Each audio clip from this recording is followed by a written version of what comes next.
podamos, pero tratar de concentrar para no pasar mucho más de las 2, así nos queda un espacio importante para intercambio y hagamos lo más horizontal posible si hay algo. ¿El color es tuyo o de Julián? El color no viene de la naranja.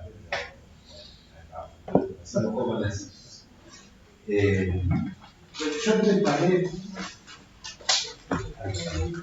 un índice que parte de una caracterización, digamos, sería como alguna introducción, una caracterización con un par de referencias de los datos más actualizados que tenemos del sector de educación superior, un poco en universidades, hay una cosa un poquito más de universidades, pero para centrarnos en la situación universitaria, para entrar a la discusión sobre el gasto y algunas características de cómo se invierten los recursos del sistema, ir yendo hacia el financiamiento y aterrizar el presupuesto. Esa sería la lógica, dejando al final algunas reflexiones de cosas, planteos o situaciones a profundizar o preguntas que son de interés para avanzar en el debate, como que va a aportar un debate muy complejo que se precipitó y que en algún punto bienvenido, pero que al mismo tiempo es importante, en mi opinión, por lo menos sacarlo de la lógica Twitter y tratar de profundizar un poco más de base objetiva. Y se puede circular. No sé, yo de mi parte no hay problema, revisemos si hay alguna política de uso, pero no, para circular y Paula lo tiene, una cosa. O la compartimos en PDF y todo caso, porque no se armamos el formato. Más tarde para empezar caracterizando, en primer lugar, identificar que podemos clasificar a las universidades de institutos universitarios.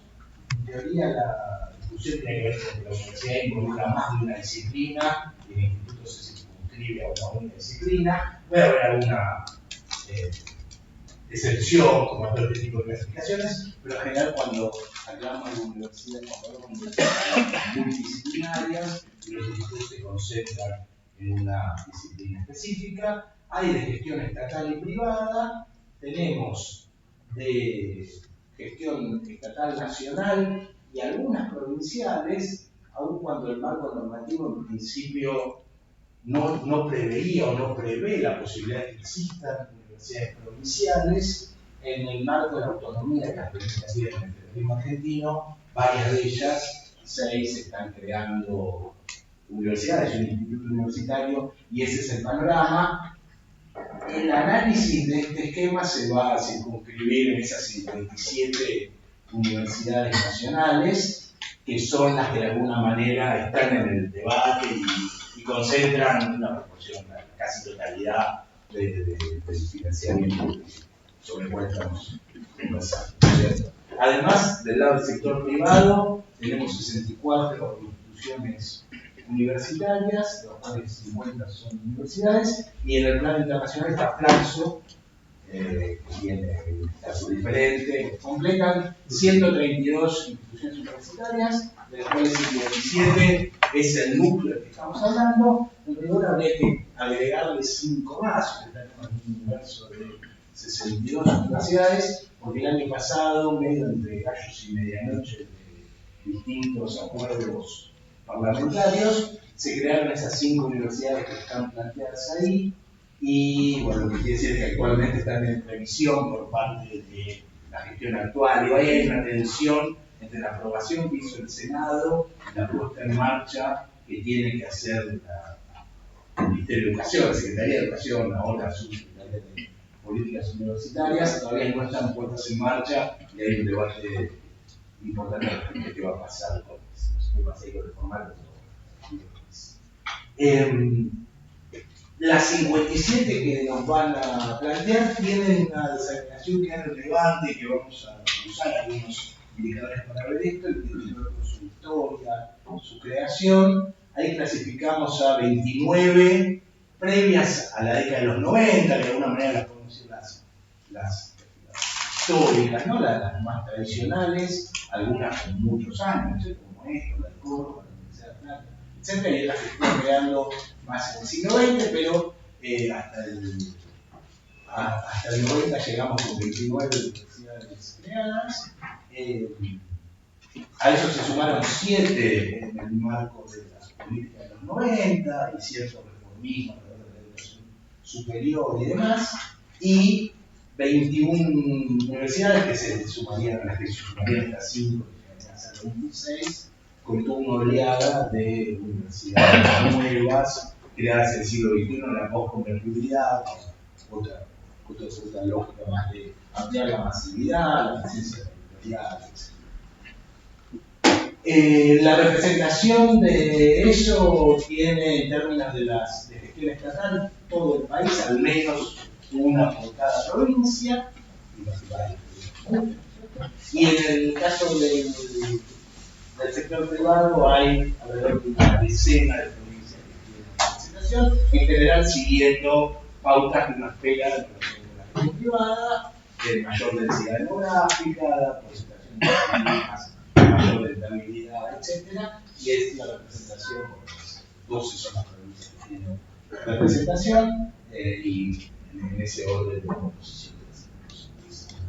Cuando miramos la matrícula, en términos de alumno de grado, el último dato disponible es el del 2022, que tiene 2,5 millones de alumnos de grado disponibles. Acá hay mucha discusión respecto de cuál es el número de estos alumnos que efectivamente se comportan como tales, básicamente porque hay incentivos, después vamos a volver a hablar de esto, de las universidades de registrar alumnos y en el ingreso restricto incorporar la mayor cantidad de alumnos posible, porque además eso de alguna manera permite hacer lobby por demanda de mayores recursos, y también el incentivo de los estudiantes en inscribirse en más de una materia o en más de una carrera o en distintas universidades, y después eso se va depurando, pero no tenemos mucha certeza, o por lo menos en estos grandes indicadores habría que ir a ver institución por institución y carrera por carrera, cuál es el número efectivo de los estudiantes en el nivel de grado, y esto hay que sumarle posgrado, otro nivel, con múltiples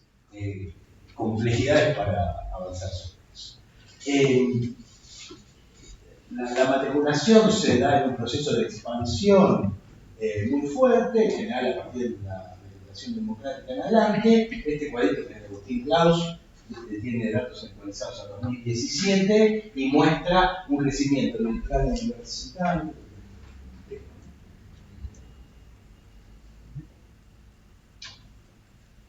Ahí, esa minuta, que pasaron de 260.000 en la década de los 90, 387.000 a comienzos de los 80, 780.000 es el proceso de masividad de la recuperación democrática, y de ahí en adelante 1.300.000, 1.700.000, 2.100.000 y 2.500.000 cuando tenemos eso.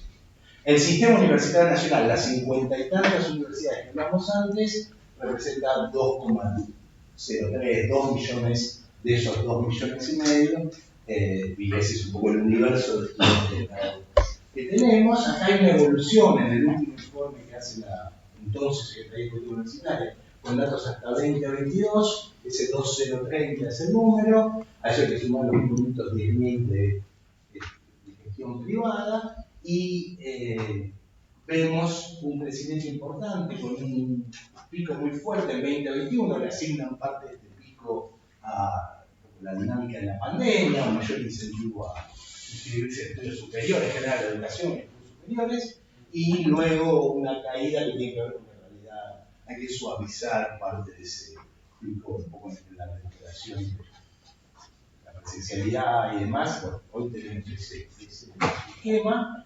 En el ámbito de los nuevos inscritos por año también van creciendo ese crecimiento, y está en el orden de 540.000, 543.000, con el pico en el año 2021. Esos son los datos que tenemos. También el sector privado con una evolución creciente en este sentido.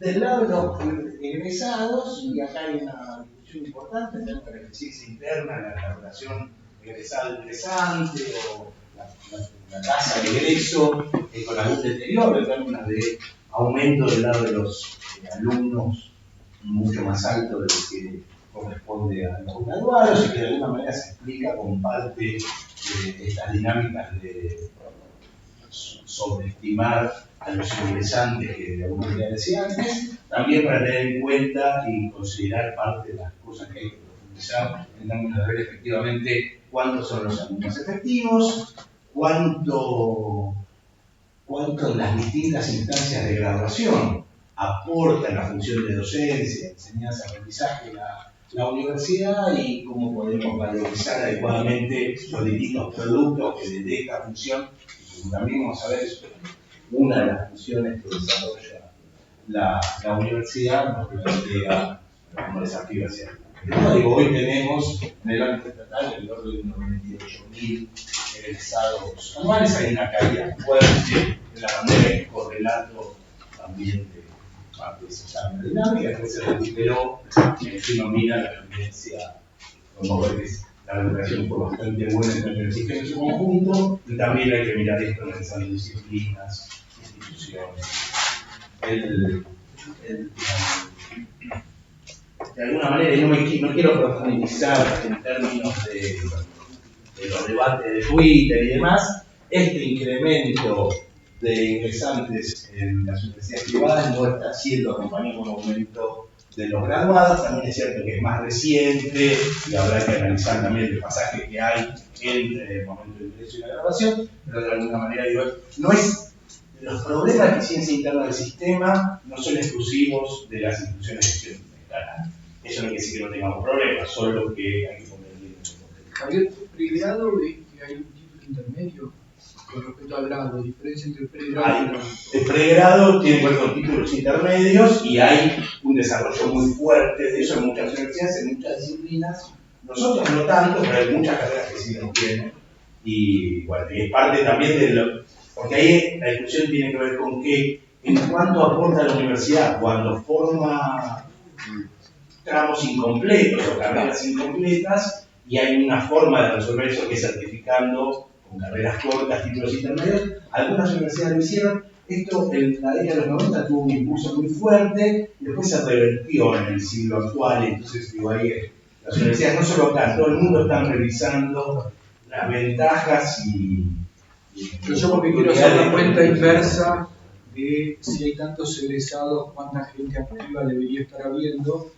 Puede ser que una misma para estudiantes se lo cuente dos veces, primero como egresado de pregrado y después como de grado. Sí, pero en este caso no está tomando. Esto está neto de esas duplicaciones. Así son las estadísticas que presenta la Secretaría. Ahora, Javier. Sí. Entonces, si uno quisiera hacer una cuenta a lo bestia, hay uno.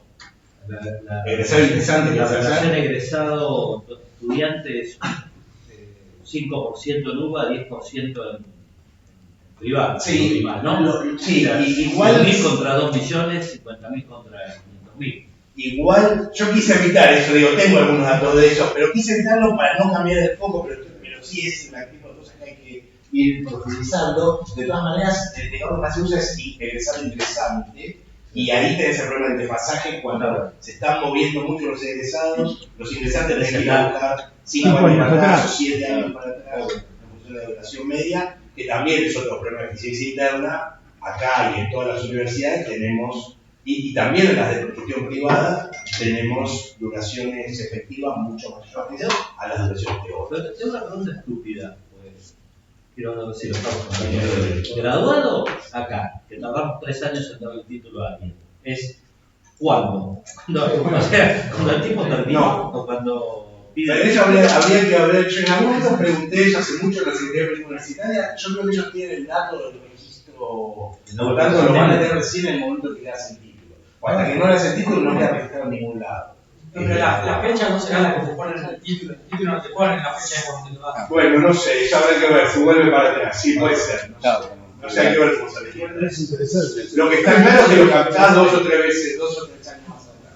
Eso también hay que sumarlo al desfasaje. Sí, igual de todas maneras, también eso nos va aportando, por lo menos en algunos Los 2,5 millones incluyen CBC, todo, incluye CBC, ingreso, y hay triquiñuelas de todo tipo en muchas universidades de eso. Salir a buscar a la plaza que se inscriban, porque con eso van al modelo de asignación de recursos a tratar de conseguir más estudiantes. Y hay varios de estos. Los tequineros saquemos todo de la. Estas son todas para recorte. Entonces, solo para poner ese contexto general, hay un montón de discusiones para poner, ¿qué pasa en términos de gasto?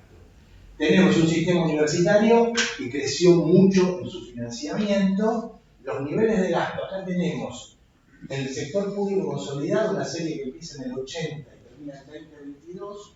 Esos son los datos que hace la Secretaría de Política Económica consolidados, con algunos problemas de consolidación, pero en general nos dan una pintura bastante cercana a la realidad. El gasto total pasó de 100, base 100 en términos del PIB, en base 100, pasó de 100 a 150, en el orden de 150, se incrementó un 50% desde el 80 en adelante. El gasto educativo total,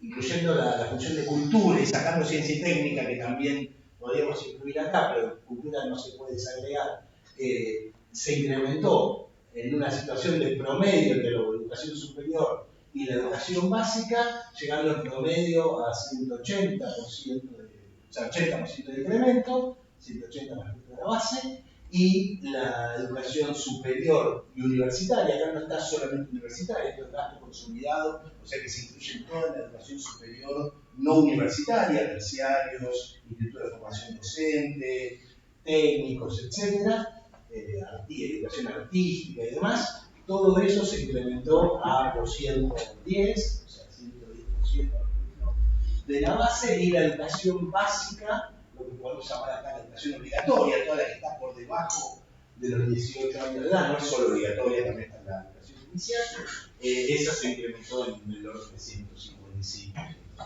¿No? Digo, o sea, las universidades y la educación superior por encima del promedio del aumento del gasto, que fue muy alto, y del gasto educativo, que fue más alto que el promedio.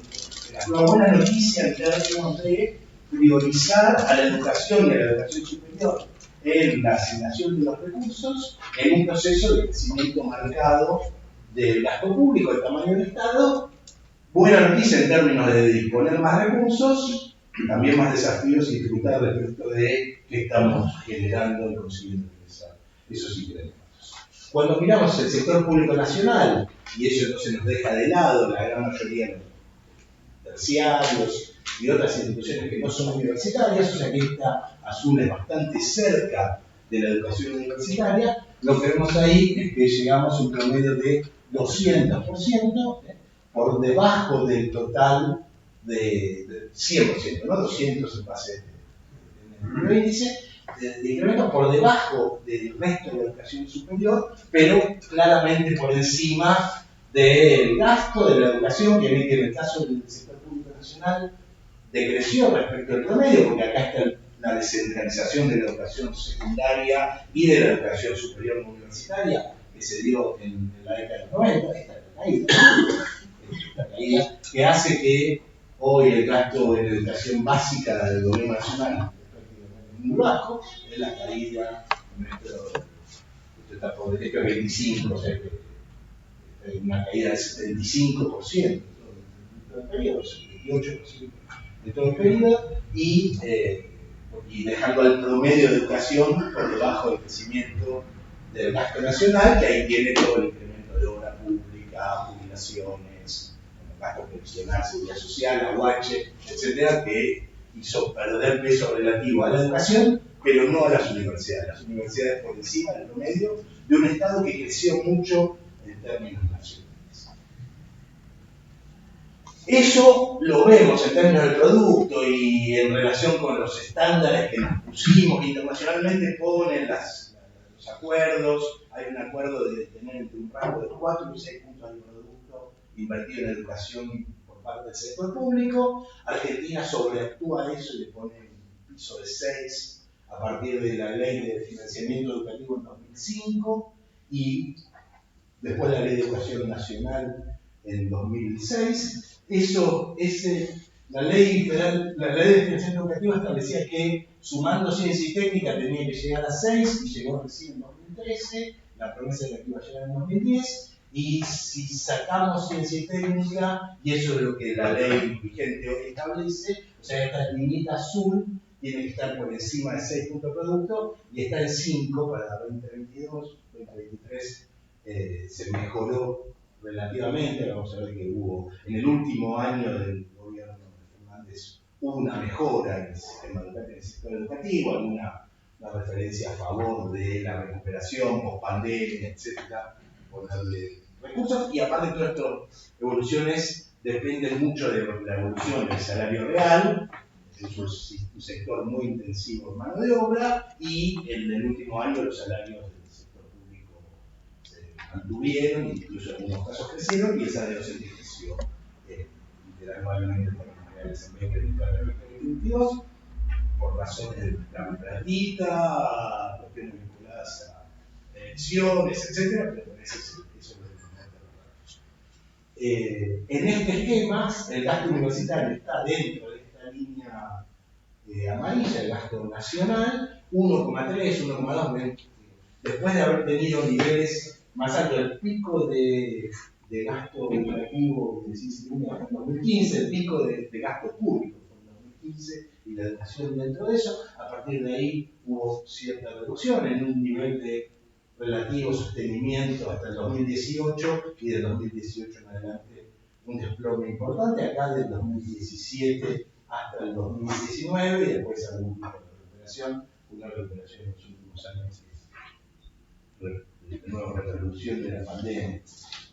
Es en esa situación el sistema universitario. Nosotros hicimos acá una bonita rápida el otro día, discutiendo en Twitter el tamaño del sistema universitario. El principal programa que financia las universidades es el programa que se llama Desarrollo de la Educación Superior, el programa 26 del Ministerio de Educación, la Dirección Ministerio de Educación, ahora Secretaría de Educación, Ministerio de Capital Humano. Tiene un porcentaje en términos del producto que viene evolucionando con esta situación. Miremos hasta 2023, dejemos 2024 de lado.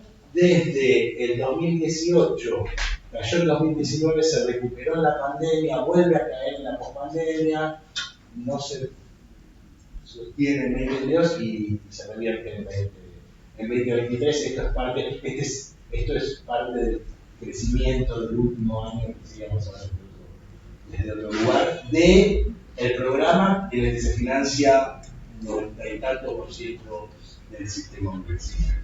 Si miramos para atrás, en un análisis más fino, que es el que mira todo el financiamiento de las universidades nacionales, este programa, que es el programa 26, tiene dentro una proporción menor, menos de 2% del total de financiamiento, que no son las universidades, son el funcionamiento del sistema, la administración de la SPU, los programas que fomentan universidades que van a la demanda, becas y otro tipo de prestaciones que no son transferencias, y después se aprenden transferencias. Y por otro lado, las universidades reciben otro tipo de financiamiento que no son exclusivamente el programa 26.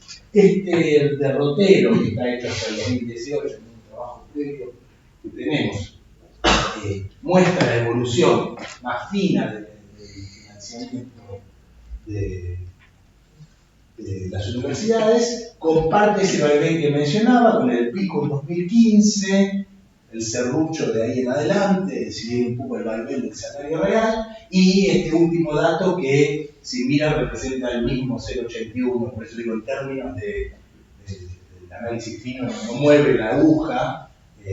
Mirar el programa 26 es mucho más sencillo, no mueve el panorama rápido.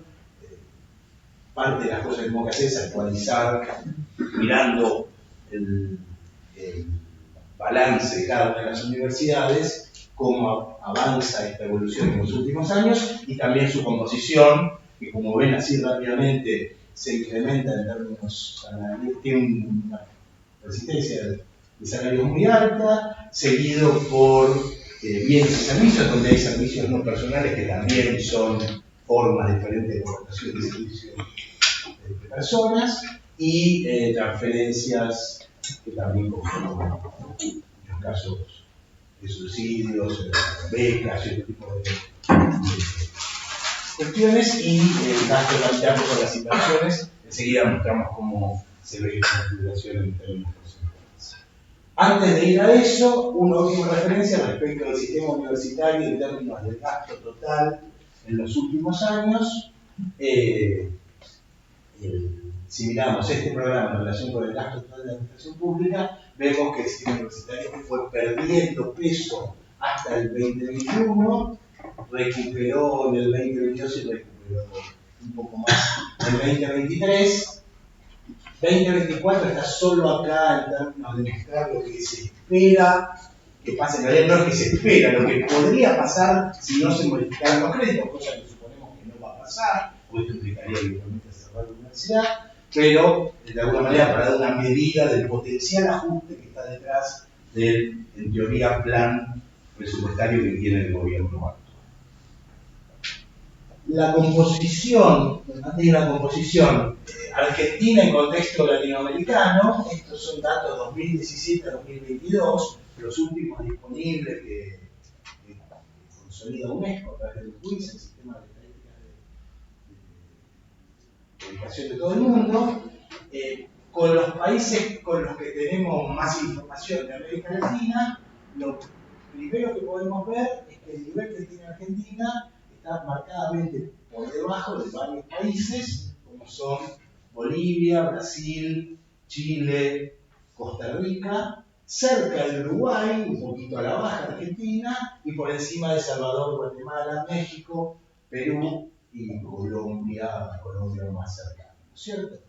Varios de estos países reduciendo su inversión en educación superior. Esta es educación superior universitaria y no universitaria, por eso los niveles están por encima de los niveles que teníamos en el sistema universitario, incluye todo el sistema de educación superior que se registra y se consolida. Argentina a la baja, junto con Bolivia a la baja, y también tiene dificultades fiscales importantes en los últimos años, Costa Rica con un panorama similar, y Colombia, todos países que están teniendo dificultades fiscales en general.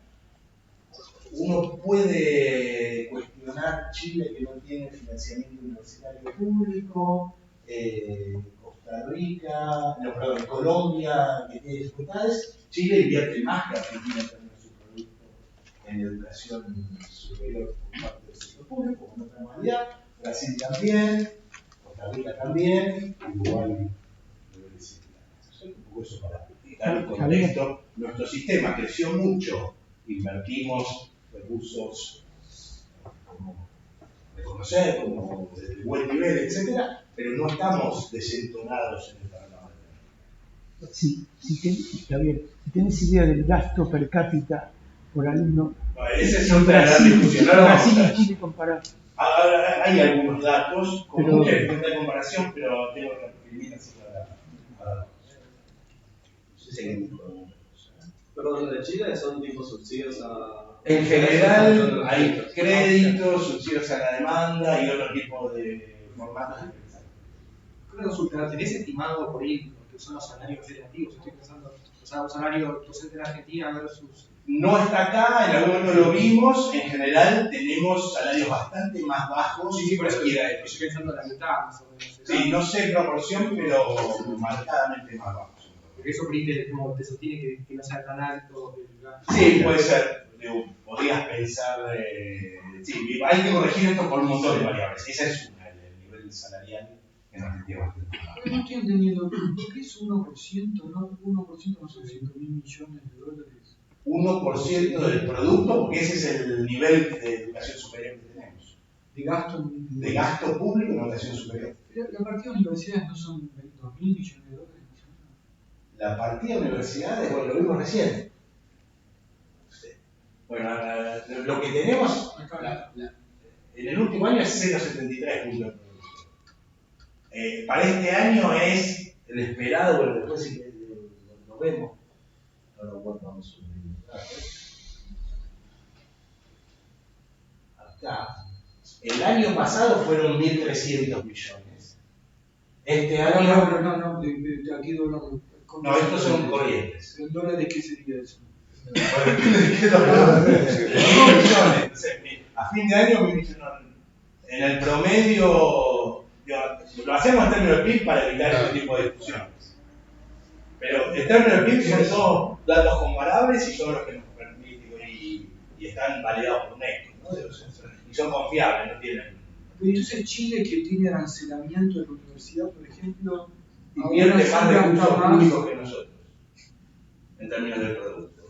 De un producto más alto y distribuido de otra manera. Otras correcciones que también habría que hacer. ¿Pero por qué? Porque el salario es más alto de lo... Porque el salario es más alto, porque vía becas llegan a ciertas proporciones y habría que explorar qué más. Porque se concentra realmente más en algunos sectores. Vos podés muy rápidamente cada uno de los países decir en cuál es gratis y en cuál paga la universidad. ¿En cuáles es gratis? En Brasil es gratis, en Uruguay es gratis, no sé si en algún otro lugar es masivamente gratis. En Perú, Colombia, no. En Perú es muy poco gratis, digo, una proporción muy baja.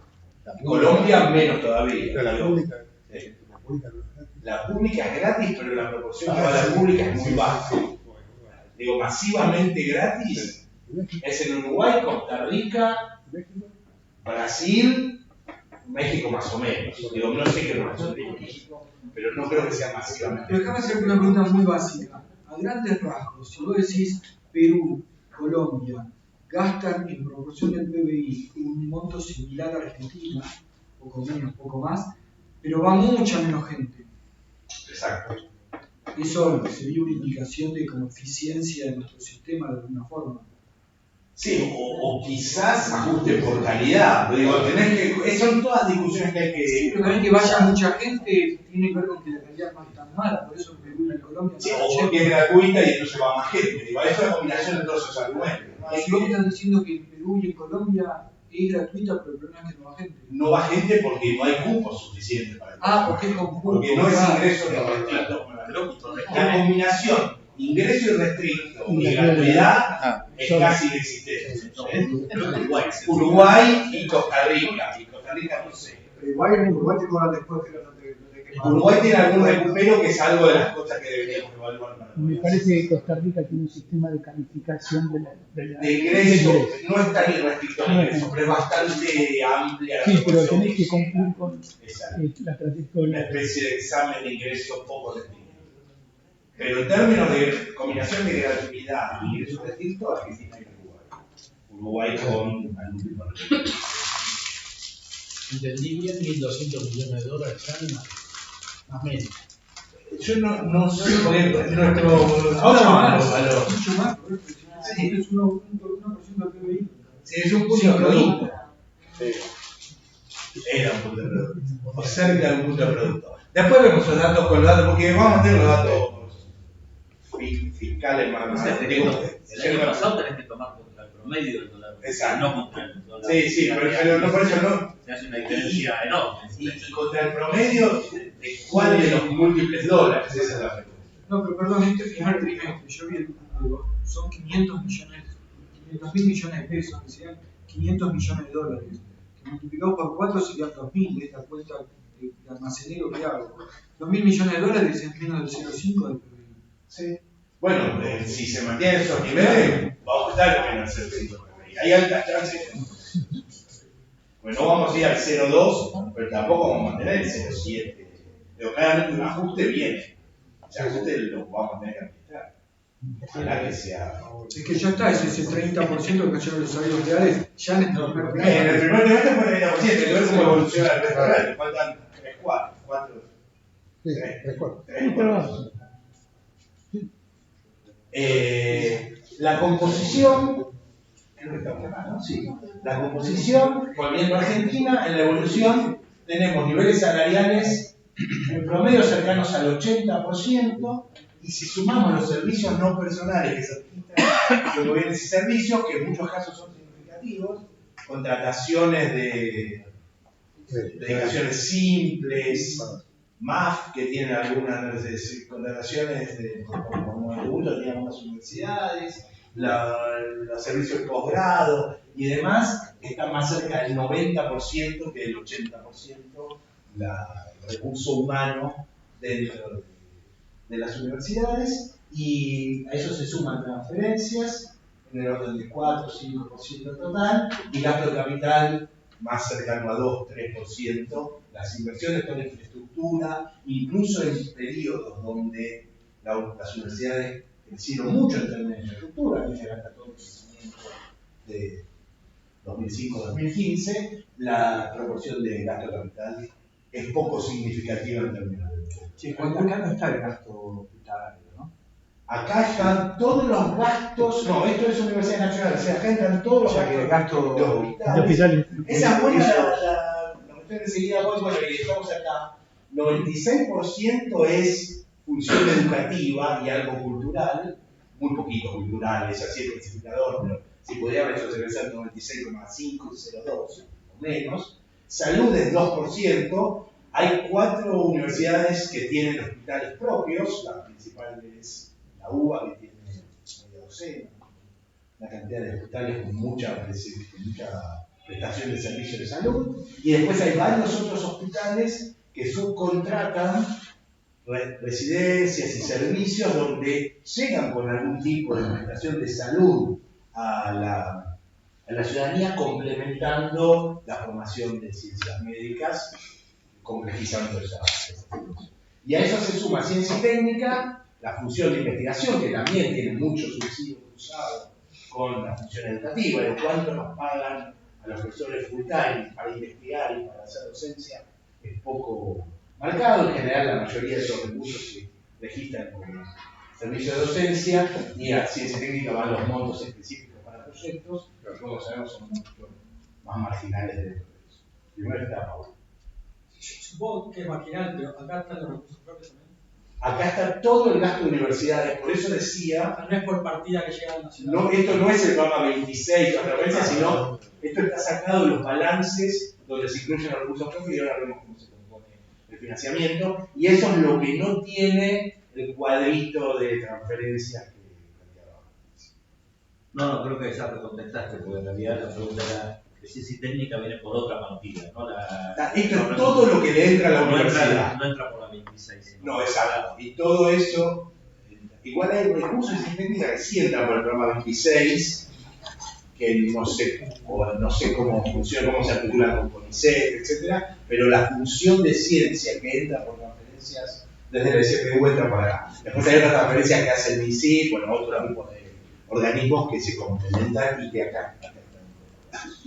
¿Cuánto del gasto personal es estrictamente docencia? ¿Tenés alguna idea?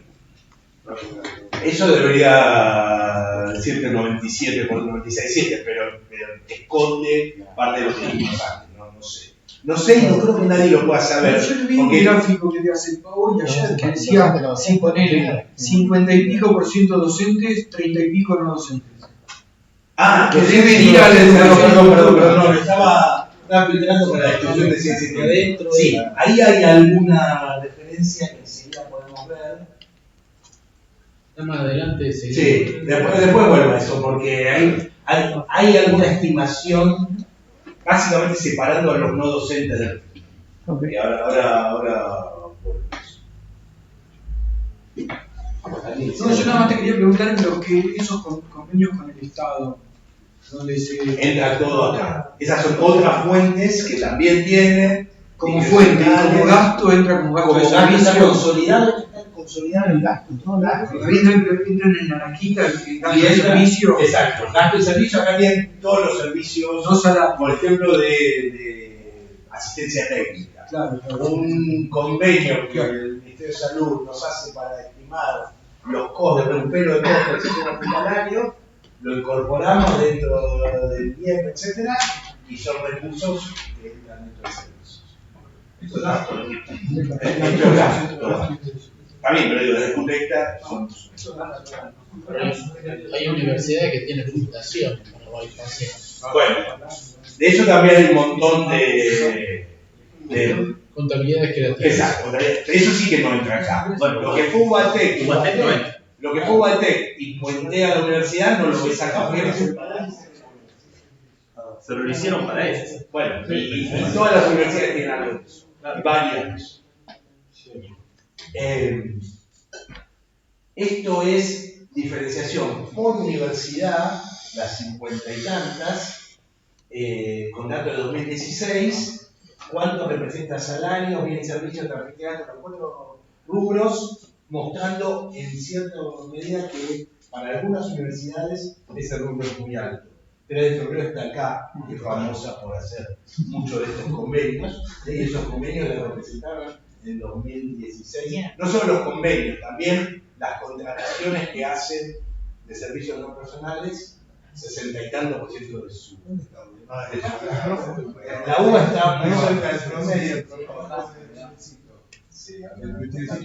La UBA tiene 70 y pico %, y eso es más o menos el promedio, siempre la parte del promedio, y las que más tienen llegan a arriba del 90% salarios. Está bien. Hay algo que no entiendo. Si esos son convenios por los cuales te ingresa dinero a la universidad, ¿por qué está puesto como condición de gasto? No son convenios. Con esos convenios, si se pagan servicios, entran desde el punto de vista de gasto como el pago de un servicio. Si vos conseguís que te haga un convenio, la fundación no sé qué al 10, y eso se registra como un servicio que contratan investigadores para hacer el trabajo, eso entra dentro del gasto. No sabemos cuánto de esos convenios y cuánto es. Por ejemplo, ahí también está la contratación de servicios de limpieza, que no tiene nada que ver con el convenio que estamos hablando, pero las variaciones sí se pueden explicar por este tipo de cosas, porque en general el servicio de limpieza es bastante homogéneo. El servicio no es el que presto yo, sino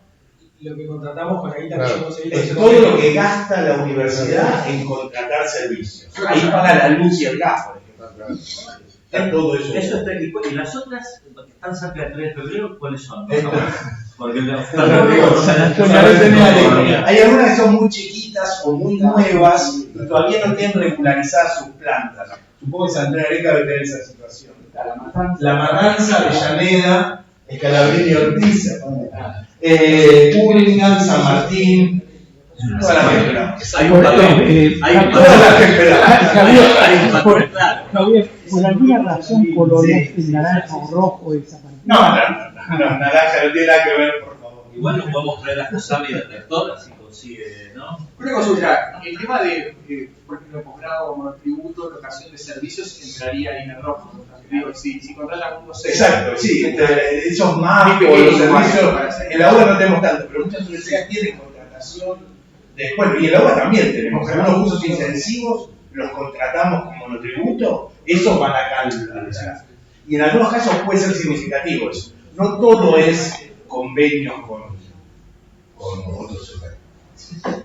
Y otra cosa, marcada diferencia también es el gasto capital. El gasto capital, que no era muy significativo en las construcciones, en el agregado, cuando miramos caso por caso, esta que es nueva invirtió mucho porque se hizo la institución, ¿no? Eso también son números tan grandes que hay que tener cuidado porque si uno no pone la lupa adecuadamente, se nos pierden variaciones significativas. Gasto por alumnos, costos medios y demás. Un gran caos. Básicamente por varias cosas. Primero porque la universidad hace muchas funciones. Tiene la función de educación, ya dijimos varios, ¿no? Educación, ciencias técnicas, salud, servicios de consultoría, asistencias técnicas, bienestar estudiantil, servicios a la comunidad, digo, hay múltiples funciones, entonces descomprimir la función de producción y hacer la estructura de costos asociadas es muy difícil desde el punto de vista de cuáles son las funciones que desarrolla.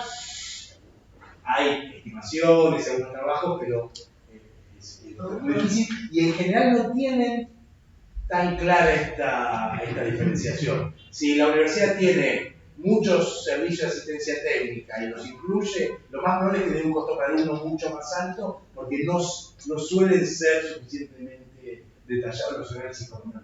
¿Esto es el gasto de las universidades o el gasto público que va a las universidades? Esto es el gasto, esto es la fuente, esto es un dato del Banco Mundial, esto es gasto total de la universidad, distintas fuentes. Depende de cada cuadro que estemos hablando. Hasta ahora lo que estamos hablando antes es el gasto de la universidad total y ahora en este sentido es lo mismo.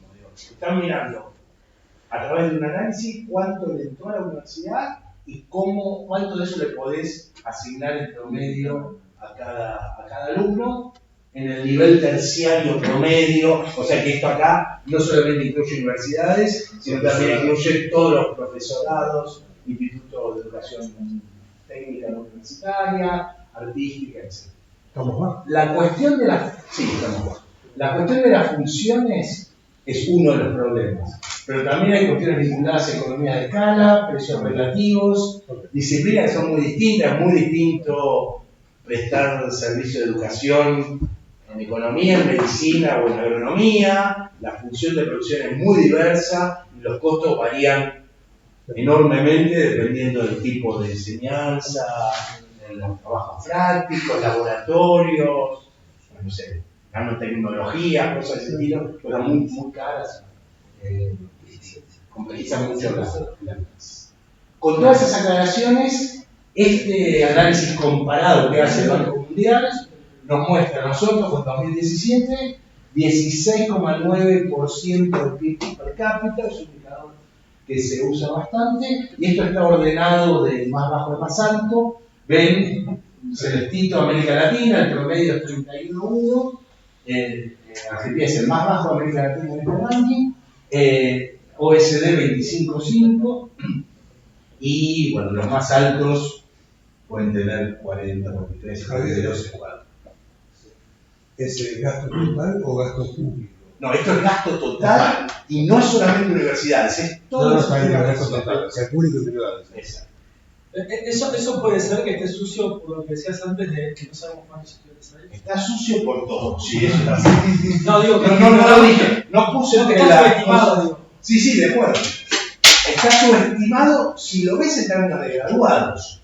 También ahí tenés que poner la Eso no es graduados, esos estudiantes. Todos estudiantes. Supuestamente están estudiando No, ahora. también por eso digo, si lo ves en términos, si lo querés analizar en términos de el costo por graduado, porque el costo por estudiante, a la gran mayoría de ellos algo les das. Es cierto que a algunos te vienen 2 días o una materia, pero bueno, parte de lo que. También hay que reconocer cuánto es el aporte de la función educativa más allá de la titulación o de la credencial. Eso. Y es cierto, como dije antes, que hay una proporción que se anota y no va o va muy poca materia. Sí, también sería importante. Pero la cosa es estadística. ¿Cuándo se da de baja un estudiante que deja de ir? No se da de baja. Acá nunca. No sé, en ningún lado creo que se da de baja nunca. Porque la iniciativa acá pone que tenemos que tener los estudiantes para demandar. Ah, pero se pierde la regularidad. Porque La regularidad se pierde, pero la levantás rápidamente. Yo lo hice. Y yo entiendo que en los registros no sean de baja. Justamente Acá en esta facultad no te dan de baja nunca. O sea, formalmente tendrás que hacer un trámite, pero no te, en el registro que se hace se mantiene. Pero debiera hacerse, afecta mucho. Debiera hacerse, es difícil de hacer también, porque hay discusiones qué quiere decir, al tiempo que hay algún estándar de 2 materias por cuatrimestre, o 2 materias por año, 1 por cuatrimestre. Pero digo, Hay mucha controversia. Perdóname que insista, pero en la estadística presentaste primero cantidad de alumnos. Ahí puede haber un alumno que ingresó hace 30 años. Sí. No, profesores activos ahí. Por eso, Como uno de 12. No, Hay algún grado de si nosotros entramos a nuestro muñecón, estamos como alumnos, somos alumnos.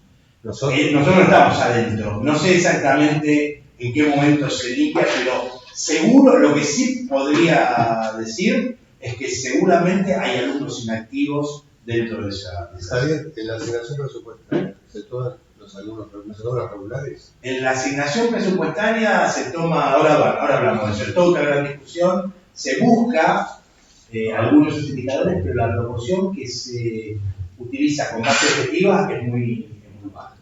O sea, es muy poco lo que se dispone con ese criterio de con el criterio de mirar los alumnos. Una pregunta, ¿qué forma de filtrar, o sea, con algún criterio que use 1 o 2 materias por cuatrimestre? Existen esos criterios y los registros están, el punto es que no se usan en muchos de los registros. Eso también dependerá habrá que ver detalles que acá se nos escapan. ¿No sé? Pero entonces el acumulado está sobrevalorado. Hay que mirar los flujos y no los stocks. Sí. Si nunca dan de baja. Creo que exageré la preocupación. Por eso preguntaba. Dame dan de baja menos de lo que deberían dar. Pero yo no estoy como alumno, y seguro, y soy alumno para la facultad, porque en mi ECON tengo el 78% de la carrera de contadora. No sé, pero, les falta depuración, pero algún grado de depuración tiene, obviamente. Sí. Cuando vos mostrás acá la educación superior, incluyendo las universidades y demás, no es una elección tuya, sino que la estadística son los datos disponibles. Son datos disponibles y son parte de las cosas que podríamos y debiéramos profundizar en mirar acotadamente ciertas disciplinas, ciertas universidades, que se puede decir más precisamente. Nos preocupó un poco que de países cambiara mucho la composición de qué era universitario y qué era terciario, entonces. Seguramente la variación es muy fuerte. Pensá que no estás comparando un alumno de, no sé, ingeniería agrónoma Parte de la extensión de la carrera. Con un profesorado de, no sé, de educación física, etc. Yo una pregunta incómoda, ¿no? Vos te dedicás a esto y que no haya información pública lo entiendo. Si vos pedís esta información, ¿verdad? Yo creo que ni siquiera sabría dónde pedirla, porque digo, esa información que probablemente cada institución debería tener, pero tengo ciertas dudas de que no la tenga. Yo no creo que nuestra universidad tenga estos datos. Sepan cuánto es el costo por alumno, digo, tenga bien calculado. Habrá estimaciones, digo, pero yo creo que el camino a recorrer en términos de construir esta información es muy grande en todas las universidades y publicarlas es parte de ese proceso. Pero creo que no es un problema que la información está y que no la hablen, sino que acá no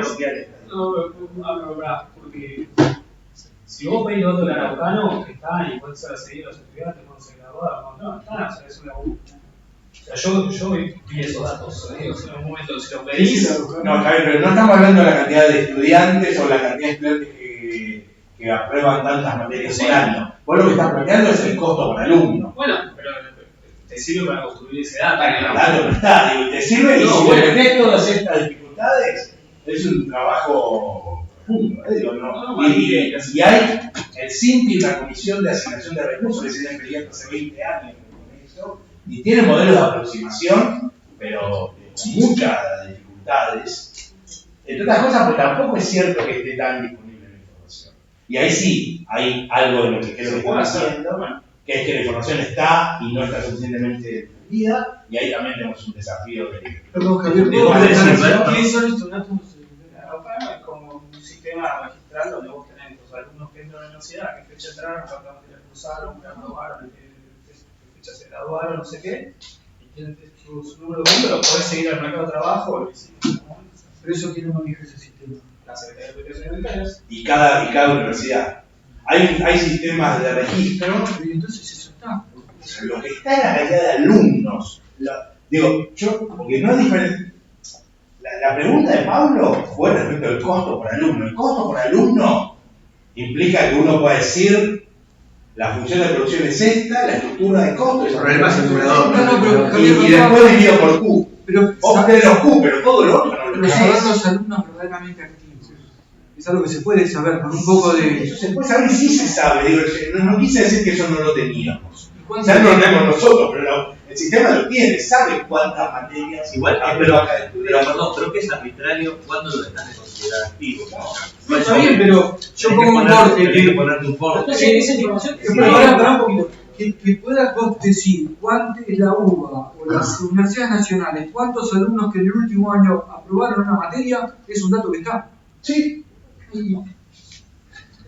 Nadie organizó esa información de una forma. La Secretaría Universitaria lo tiene, discusiones sobre cuánto lo consideramos o no activo o inactivo. Si un becario de tesis quiere hacer eso, ¿lo puede hacer? ¿O un becario probablemente se pueda pedir y algo consigas. Hay mucha reticencia de muchas instituciones a difundir esa información y eso es parte del desafío que estamos planteando. Pero digo, acá hay dos niveles. Toda esa discusión es la discusión por los Q. Yo no quiero los no, quiero los sí. Es decir, ¿qué es lo que sí se puede hacer?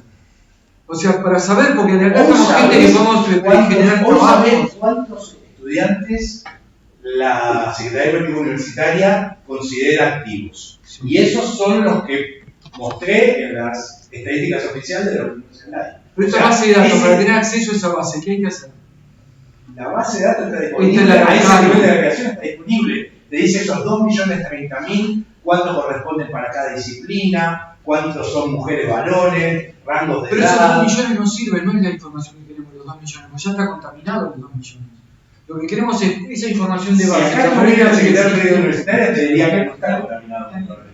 Yo lo que estoy haciendo es una mirada crítica de ese número, diciendo que ahí adentro hay alumnos que tienen baja regularidad, si quieren decir así.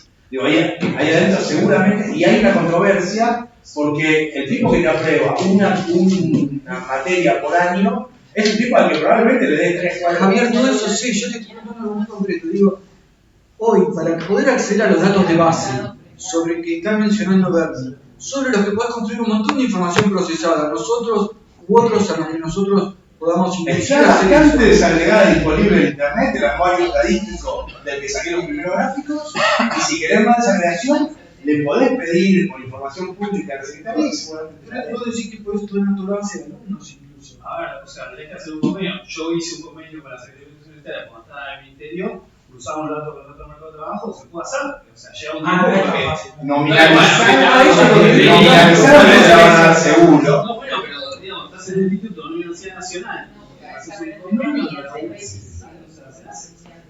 Pero ellos, para tener claro, son cosas alrededor. ¿Qué información tienen ellos de cada alumno en la Secretaría? La información que ellos tienen, que más allá de si la data estoy diciendo, el DNI del estudiante, de qué universidad está, qué carrera, cuándo ingresó, las materias que aprobó. saben todo, incluso las materias Nominalizada no la vamos a tener, individualizada sí, y se puede, pero mi punto, lo que estoy tratando de resistirles es que eso te da esto de información. Digo, todo el resto del problema no lo resolvés, pero porque ¿cómo tenés es? que... Un montón. Si vos tenés toda la información de los estudiantes, qué materias hacen, si aprueban o no, si están Eso lo tenés, o no. eso prácticamente lo tenés. Digo, agarrá esos 2.030.000 y ver cuántas materias aprobó cada uno, lo podés sacar bastante fácil. ¿Cuántos son activos? De ahí, definir los activos de de la ahí a forma. inferir el costo para el alumno hay un camino enorme. Esa es mi resistencia a este tema. Porque tenés todas estas discusiones que son, digo, cualquiera que se sentó, y hace varias décadas estamos discutiendo esto, no digo que no haya que hacerlo, al revés. Digo, esto es más que nada un incentivo a que nos pongamos profundizar en estos análisis. Perdón, este es el nacional. Hay universidades que se sentarían y dirían, no me importa si agarramos el CPU, agarramos lo de la Universidad de Córdoba y hagámoslo. Hemos estado utilizando recientemente. Tenés que sentarte y si tenés esa línea de investigación y hacerlo. O sea, así como hay gente que considera datos de CIPA, hay gente que considera datos de la aduana, hay gente que considera datos de la SEC. O sea, es el mismo. Si lo vas a nivel de institución, te conviene ir a conveniar con los rectores, pero bueno, no. Avancemos. El gasto tiene, además, y este trabajo que hicieron Doberti y otros fondos Doberti trabajan mucho en estos temas, toda la discusión de los costos medios y demás, la viene desarrollando desde hace 4 décadas. Y esto muestra también un vaivén siguiendo parte del derrotero del financiamiento universitario, obviamente, con un pico en la crisis de 2002, 2003, 2004, recuperación hasta 2015 y a partir de ahí los vaivenes. Estos son pesos de 2018 en esa última revisión que hicimos. Cuando miramos, todos estos datos también arrastran todas las dificultades que dijimos antes, y ya estoy en hora y quiero ir al financiamiento, pero para mostrarles lo que hay y en todo caso después podemos profundizar, y esto está publicado, o sea que tienen bastante más detalles. Si separamos en esos 3 grupos, cantidad de alumnos con algún filtro mejor del otro, de tener dos materias por año o algo por el estilo, los alumnos promedios para estos grupos y los costos medios nos da diferencias muy marcadas en costos por alumno para el año 2015 que conoció este ejercicio, 33.000 pesos por año en 2015, 41.000, 42.000, en promedio 34.000. Las diferencias son bastante fuertes, 26% más altas las que más tienen. Las universidades nuevas son un poco más costosas, las creadas en los 90, una situación más intermedia, y las universidades tradicionales, las más baratas, que además, como son muchas, con un desvío relativamente bajo, arrastran al promedio bastante cercano a su situación, ¿no? Digo, ahí están todas las grandes, ¿no? La nuestra, la Universidad de La Plata, la Universidad de Córdoba. Yo no llego a ver, ¿cuál es la diferencia? Acá, las diferencias son menos 2,8 las tradicionales, 22,1 las de los 90, 26,8 las nuevas, por ciento de Respecto de respecto del promedio. Respecto del promedio, 2% más barato las grandes y 2% más barato y 27% más cara la mano. ¿Eso tiene que ver con que esas nuevas pagan salarios más altos? En algún punto eso, en otro caso tienen cursos más chicos, tienen menos densidad y eso, todo eso va en el sentido de hacer más baratas. Javier, esos 40.000, ¿qué es esa unidad medida por costo por año? Esto es el costo corriente de 2015 por el mundo. En los 30 y pico mil, 40.000 esto acá, la cantidad de alumnos, 44.000, no sé cuál. Esto es la cantidad de alumnos promedio. No sé qué significa. La cantidad de alumnos promedio de. No, el costo, 40.000 pesos por. Pesos corrientes de 2015. Hecho en 2015, digo, muy difícil buscarle una referencia a eso. ¿Te sirve para la relación? No, está bien, acordarse Por por el el dólar por 10, y esto Pero por mes o por el año. dólar no tenía esa referencia del dólar, ¿no? No, hay que acordarse cuánto era el dólar en esa época. No sabemos cuánto era el dólar. Era 9 o 14. Y eso por año. En 2016 fue 11. Pero no vale el absoluto, vale el relativo. Claro, exacto. Sí. Pero igual es esa, el rango es ese. En 2015 el dólar salía 9 el oficial, 14 del. Por eso de año. Y esto sería por año. Fin de año. Pero en 2014 no fue. En 2015 no fue. En 2014 subió y se mantuvo bastante bajo. Para tener una idea, ¿queda $10.000 por año por alumno? ¿Es eso más o menos lo que estamos hablando? Eso no hicimos eso. Si querés lo revisamos. Porque el rango es entre $9 y 14. Entre eso hay diferencia del 60%. Los 9 no existían para Pero $10.000 por alumno. Pues $10.000 anuales por alumno es un número que más o menos podemos defender. La UBA pasó un $1.000. Sí, 11.000 es el que. No, $1.000 y pico, yo me acuerdo que era. Cerca de 11.000 por año por alumno, pero haciendo las cuentas mal. Digo, con todas estas. Sí, Ahí lo que hiciste es mejoraste la cantidad de alumnos, o sea, intentaste mejorar la cantidad de alumnos, se está metiendo todo el más, resto de la los hospital y todo. Todo eso es. Bueno. Todo eso es. Javier, un comentario de apoyo del punto que vos decías acerca de la dificultad de hablar rápidamente de costos. Ahora está diciendo $9.000 por alumno como costo, y antes en la tabla que vimos decía Argentina 16% del PBI per cápita. Sí. Y fíjate entonces, 16% del PBI per cápita de Argentina en ese año que mostraste, nunca es 9.000. Sí, exacto. Ahí tenés, ilustra las dificultades que vos decís, dejémoslo acá que un poco. Por eso yo me resisto. Si hiciéramos esa cuenta, no sé, el PIB per cápita de 14.000, 15.000 dólares, dependiendo cómo se ajuste. Y el 16% de eso, Claro. 1.800. Claro. Perdón, el 16 era público y privado, me parece, ¿no? Eso, el 7, el sistema rural. Y no solamente universidades, también terciarias. Sí, pero perdón, me parece que apoya, no informó la UBA $1.000 porque a mí 40.000 dividido 10 me da $4.000 de 2000, no 10.000. O sea, me parece que estamos más cerca de eso, ¿no? ¿O no? Yo digo, no quiero hacer esos datos en el aire porque no lo sé. Porque me parece muy caro 11.000 por año. Aparte, bueno, si aunque hagamos la cuenta a lo bestia. Habría que buscar eso y en todo caso podemos hacer alguna charla con dividido la gente de Hacienda que hizo eso. Sería deseable sentarnos con la gente de Hacienda de la UBA para ver qué está poniendo en esa cuenta. Ahora, el problema está en que la UBA tiene 6 hospitales y La Matanza ninguno, entonces también es el problema de la exposición de producción que decían, ¿no? Por eso digo, sería bueno ver qué cuenta hizo la UBA para... Y esas son más caras. Claro, además son más caras y acá tenemos producciones que no tienen. Pero la economía fiscal también es diferente. Acá, los demás bajos que se gastan por el alumno, ¿no? Probablemente sí, no sé. Pensando, las nuevas son todas un profesor cada santo. Sí, cursos más populosos, todo eso debería, mayor cantidad de ayudantes ad honorem, más reputación que te permite pagarle menos a los docentes. Este gráfico lo que muestra es dos variables bastante correlacionadas, relación docente-alumno y costo por alumno, con una correlación positiva, mostrando en los colores, las azules son las tradicionales, que están bastante... No, perdón, las azules son las que están en las que hacen los 90, las naranjas las tradicionales y las verdes las nuevas.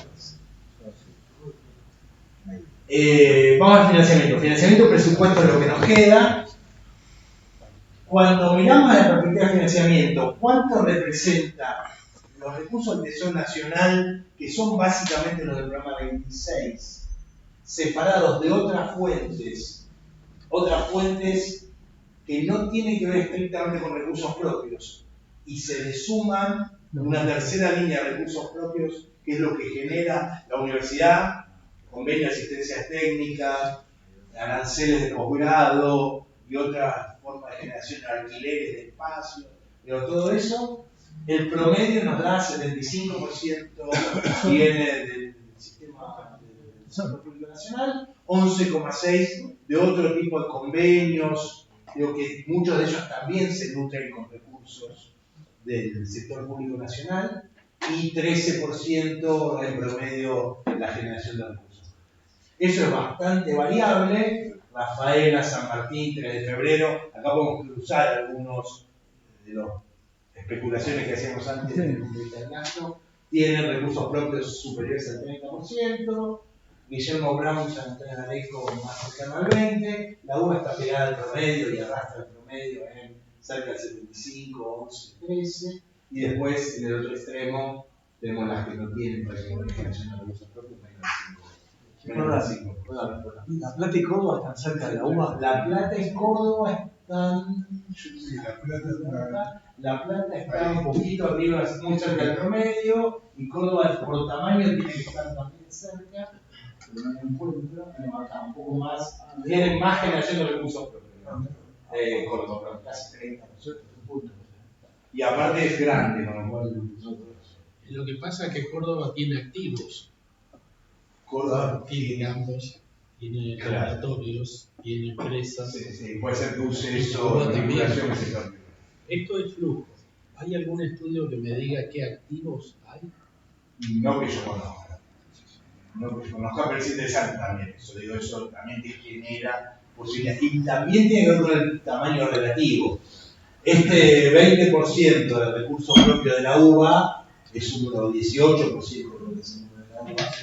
Es un peso muy fuerte en términos de tamaño y financiamiento. Ojo, la revisas algunos centros de ponderado. El promedio total es ponderado, sí. Sí, por eso es que las más grandes te arrancan. ¿Cuál es la diferencia entre el rojo y el gris? ¿Cómo? El rojo y el gris. La diferencia entre el rojo y el gris es difusa. Los otros recursos son recursos que no vienen del tesoro, pero vienen de alguna otra fuente que de alguna manera financia a la universidad, no con un contrato específico, no con alguna contraprestación directa, puede ser algún convenio, alguna donación, y los recursos propios sí tienen una contraprestación directa. Son los que en el balance, son los que el Estado Nacional no los puede seguir en el transcurso del año y se complementan en el balance al cierre del ejercicio, donde la universidad declara estos recursos como recursos adicionales a los que tenía contabilizados en el ida y vuelta. O sea, si acá hacemos un convenio con la OIT, debería entrar ahí. Eso entra exacto. Y todos los honorarios de posgrado entran acá. La franquicia que le cobra, no sé saber, el estacionamiento. No si lo haces por UATEC. No, sí, exacto.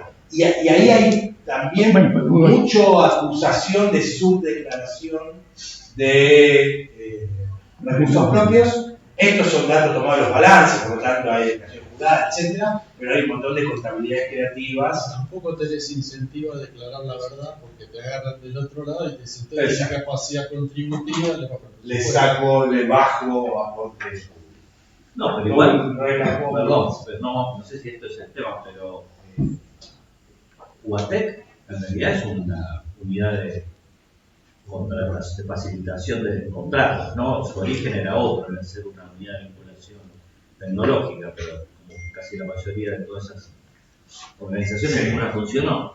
Ahora, UATEC en realidad, ¿qué haría? Te sumaría recursos propios porque en realidad son convenios que por alguna razón no las pasas por la facultad porque es un engorro, porque es burocrática, etc. Dice que poniéndola no necesariamente implicaría reducir, pero después andaba a contarle a Milei, ahora UATEC gana dinero y se lo debería repartir a la UBA, eso debería traer los ingresos, porque la UBA es accionista, UATEC es una sociedad anónima, no sé qué hace con los No, pero ese es el overhead, en todo caso el overhead. Si lo blanquea hasta acá, pero todo el producido que también genera subsidios cruzados a la investigación, no, por supuesto, eso no está. Ese lo perdés. No, claro. Y eso es muy fuerte. Igual está si uno quiere, está el balance de UATEC y va y lo suma si tiene ganas. Hay media docena de eso por cada universidad, no es solo UATEC. No, UATEC es lo más prolijo. Sería otro trabajo, digo, pero uno va a la inspección de justicia. Sí, se puede hacer. Se suele empalmar la fundación con un conjunto de activos que te dan una renta que la empalmas por afuera. Exacto. Y la IGJ tendría todos los datos. Sí, pero también hay muchas otras fundaciones que no se empalman así, porque es un convenio con la fundación, lo que sea, que contrata a profesores de la universidad, casi con el sello y demás, un sello, un convenio de honores, y la plata fue una fundación que no la encontrás. Muy difícil conseguir eso. Parte de los problemas del control también que tienen los recursos, ahora vemos algunas cosas. Estoy repaso del tiempo. El Tesoro Nacional, esta es la distribución entre universidades de suma 100, ¿no es cierto? Básicamente para mostrar que la UBA tiene 18% del total del Tesoro, 21% de otras fuentes y 18% de recursos propios. La Plata, Tecnológica Nacional, Córdoba son las que siguen no de importancia, y después hay San Martín, La Matanza, 3 de febrero, y el resto una proporción mucho más baja, y todos esos detalles después para hablar. ¿Cómo se distribuyen estos financiamientos? Con negociaciones que son también muy diversas y sobre las cuales hay poca información y poca precisión de cuánto le podemos asignar a cada uno de estos mecanismos. Por un lado, podemos decir la mayoría de los recursos van por negociaciones políticas y terciarias.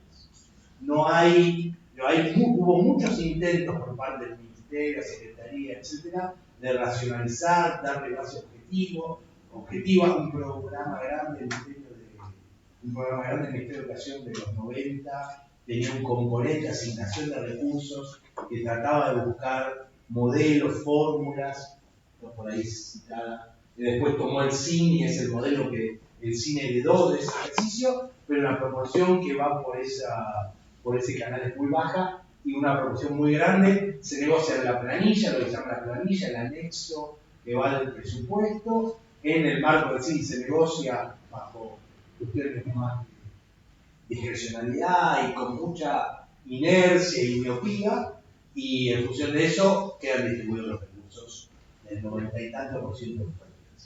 También una pregunta sobre los actores de esa negociación política.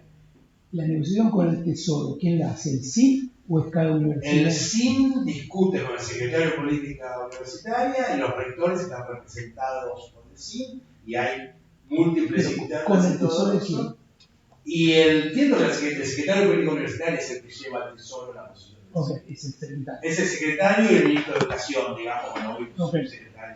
Ahí no participan los rectores. Ahí entiendo yo que no directamente con economía, pero la voz es la de los rectores y después hay múltiples lobbies con el Congreso, con el actor, con el constituyente. ¿Y Javier, el algoritmo es un algoritmo fijo, conocido? El algoritmo que está acá, no ahí, el del tercer punto, el que tiene el SIN, es un modelo que está muy documentado, es conocido, fue mejorado, creo que funciona bastante bien, pero es de muy poca aplicación práctica. También se explicita cuánto se invierte a través de estos recursos, de este mecanismo, y es 2%, 1,8%, una proporción muy baja del total de la masa que se...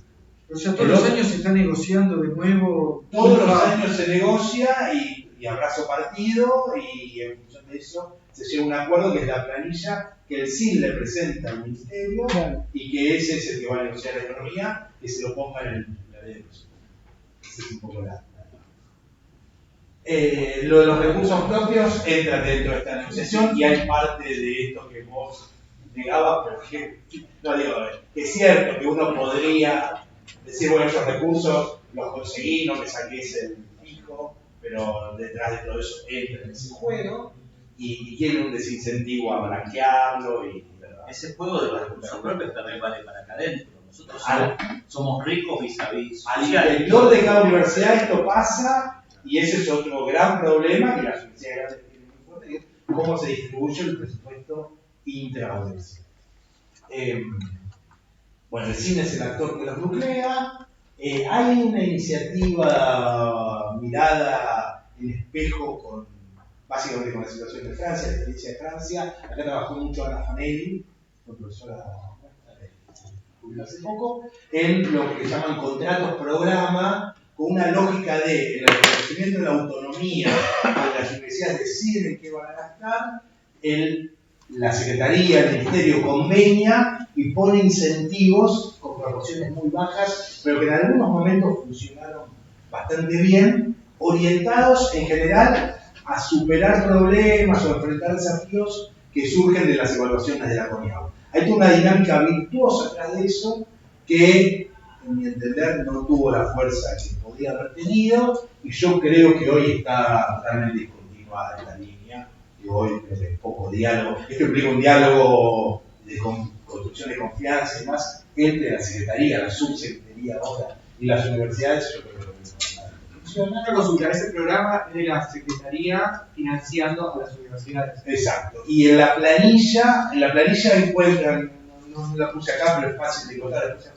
La planilla tiene toda una parte en la que se aclara cuánto corresponde a cada universidad en esa negociación, y un debajo de la línea con 4 o 5 programas, una media docena de programas, donde se explicita, le vamos a poner tanto a contratos programa, tanto a los mejoramientos de las ingenierías, tanto a la red de sistemas de información, y ahí entra el desarrollo de la UCAN y otros sistemas, y esos son como negociaciones del conjunto de las universidades que aceptan que la SPU administre algunos recursos, y después la Secretaría va distribuyendo a lo largo del año en función de esas partidas específicas. No sé si alguien ha estudiado esto, pero el SIN, ¿cómo se decide? ¿Por voto? El SIN tiene toda una estructura colegiada con una comisión de asignación de recursos que presenta propuestas y se vota, y todo tiene mucha discusión. Hay lobby, pero esa es la lógica es una lógica que emula el funcionamiento de cada universidad. Y eso después, ahí podríamos, Juan Doberti, que también es profesor de grado, que tiene varias actividades acá, y bueno, en el grado creo que en la carrera de administración, él trabaja en esa comisión de asesora, la comisión de asignación de recursos. Podríamos tener una charla con él o menos. Porque está el mito victimizador de que siempre nos cagan en ese reparto, y hay coaliciones de universidades más nuevas. Sí, siempre algunos cagan a otros, eso seguro. No sé quién nos caga o quién es cagador. Yo creo que eso, no conozco posiciones de esta facultad o de la UBA. Lo que sí sé es que hay mucho lobby y mucha discrecionalidad en esos juegos. Y finalmente fondos específicos, que muchos son competitivos, concursables, varios de los que nosotros también aplicamos, es la lógica, todo proporciona bastante bajas de financiación. El presupuesto, empieza el seminario. El presupuesto, primero, digo esto muy básico, como plan, como previsión, como mecanismo por el cual el Ejecutivo le presenta a la sociedad a través del Parlamento, las repúblicas, la economía del CBC, no, ni siquiera, ciudadanía del secundario, y a partir de eso se estructura cómo se van a usar los recursos y de dónde se van a generar esos el financiamiento para hacer los sistemas. Además, sirve como mecanismo de control. A través del presupuesto del sistema de información podemos dar monitoreo, seguimiento, evaluar que el Ejecutivo esté cumpliendo la voluntad del soberano de los representantes, y un rol institucional y político donde parte de estos lobbies permiten que se generen los acuerdos que después le permiten al Ejecutivo ejecutar y hacerlo con cierta efectividad, eficiencia, etc. Rol muy fuerte en un ciclo que empieza a programar recursos en economía, con la autoridad económica, organiza y diseña la proforma o el proyecto de ley, el Congreso lo debate, lo aprueba, se ejecuta y después se da control, seguimiento y evaluación. Esquema, digamos, lógica republicana, básica, el Parlamento como la primera función de los parlamentos, desde la Revolución Francesa en adelante, etcétera, etcétera. En ese esquema muchas dificultades, limitaciones, procesos de problemas recurrentes, mejoras, toda una gran dificultad para lograr que el presupuesto cumpla con estas funciones que le pedimos a las sociedades modernas, todas aquellas que funcionan con lógica de desarrollo. En esa situación y en ese esquema podemos plantear el panorama de los últimos años. Hay un montón de números, pero pongo la lupa en un par y todo después les queda. 22, 23, 24, el año 2022 con un presupuesto clasificado funcionalmente que representa 21,3 puntos del producto. El salto de 21 a 22, el devengado de cierre del año, o sea, lo que efectivamente se ejecutó, se ajusta en casi 2 puntos, 1,7 puntos del producto.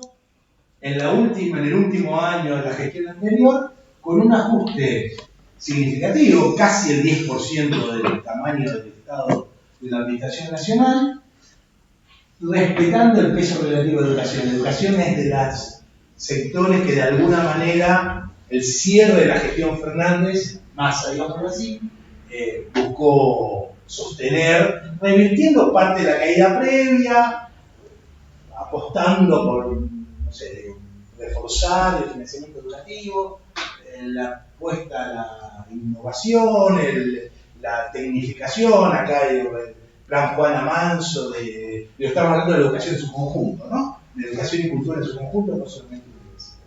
Y también algún tipo de sostenimiento y restitución del salario real, que es el que mueve la aguja en todos estos sentidos. Ese panorama de salto 22-23, cuando lo miramos en términos reales, nos muestra un aumento del 9% interanual 23-22 contra el promedio de la inflación, etc. Y una recuperación en términos de PIB de 0,14, que es bastante significativa en el contexto de reducción de 1,7 puntos de producto de forma interanual. Los perdedores de acá son la seguridad social, los subsidios, bueno, después miran esto con más detalle. Pero la educación fue rescatada en ese proceso de ajuste. 23 respecto a 24 parte de un inicial que es exactamente el mismo de cierre del año 2023. Si ustedes miran, el año pasado cerró un crédito vigente de 37,1 billones de pesos y arrancamos con 40,2 millones de pesos. ¿Por qué? Porque el año pasado terminamos el año con un crédito aprobado, no devengado, de 3 millones de pesos que se recuperan para este año. O sea, partimos de la base, lo que plantea, y eso no lo dije, la situación del presupuesto de prórroga, es que cuando no hay acuerdo para aprobar el presupuesto, cuando esta etapa no se cumple, entonces en la Argentina, de la Ley de Administración Financiera, autorizamos a que se prorroguen los créditos vigentes del año anterior. Estados Unidos cerraría el Estado si no se logra eso, Argentina dice, no lo cerremos, vamos a tener quilombo, dejemos que se mantenga el aprobado del año pasado. Si no hubiera inflación, tiene una lógica bastante funcional. En periodos de alta inflación eso es muy complicado porque nos deja un nominal muy a cuenta de la licuadora tan gustosa de nuestro presidente. En esos 40 billones, el presupuesto de universidades es casi el mismo del cierre de vengado, la diferencia de la subejecución que tuvo el presupuesto, digo, para el desfasaje entre el devengado y el vigente del año pasado, y al 31 de marzo solamente hubo un incremento significativo de 14,5 billones de pesos que nos lleva a un crédito vigente al 30 de marzo y a hoy, 20 días más tarde, de 54,7. Este es el vigente hoy. 51,7 billones de pesos. Y 3 billones para, y 3 billones para educación. De los cuales 3 a educación, que son más o menos lo mismo. La diferencia entre esto y esto es básicamente el incremento del 70% de gasto de funcionamiento que plantea la Secretaría. Ahora, eso implicaría, en términos interanuales, una reducción en promedio de 60%, casi 70% para educación, y una caída de 11,5 puntos de producto sobre un total de 19. Se terminaría en 19,1. Este presupuesto es un dibujo. Y a mí miente mucho, pero en esto no. Claramente no tiene sentido.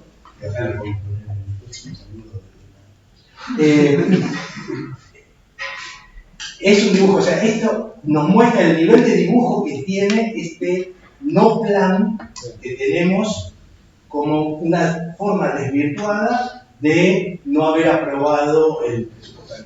Una consulta, ahora que Milei declaró hoy que ya dio ya dijo que la transferencia fue lo que dio la semana pasada, que no va a haber más. Ahora vamos con la transferencia de universidades. Y con eso debería funcionar la Ahora vamos a universidades, ahora vamos a universidades. Ahí están los aumentos salariales. Adentro de educación está. Acá está todo lo que te permiten. ¿Cuál es la diferencia? Hay 4 indicadores que te permiten ver. Crédito inicial, vigente, 5 en realidad, comprometido, devengado y pagado. El crédito inicial es el que nos aprueban los legisladores. Este año nadie nos aprobó nada, entonces es el mismo que cerramos el año pasado. 40,2 billones. El devengado del año pasado. Es el cierre, es casi el devengado. Si hubiéramos ejecutado todo, era el devengado. Como subejecutamos 3 billones, terminamos en 27,1 billón, y ese fue el devengado, y el vigente, el que vale, es el que te habían aprobado, entonces se prorroga el que te habían aprobado, no el devengado. Que es 40,2. Ese es el crédito vigente al 31 de diciembre del 23. Y es el crédito inicial del año 24. Eso es todo lo que vas a poder gastar este año.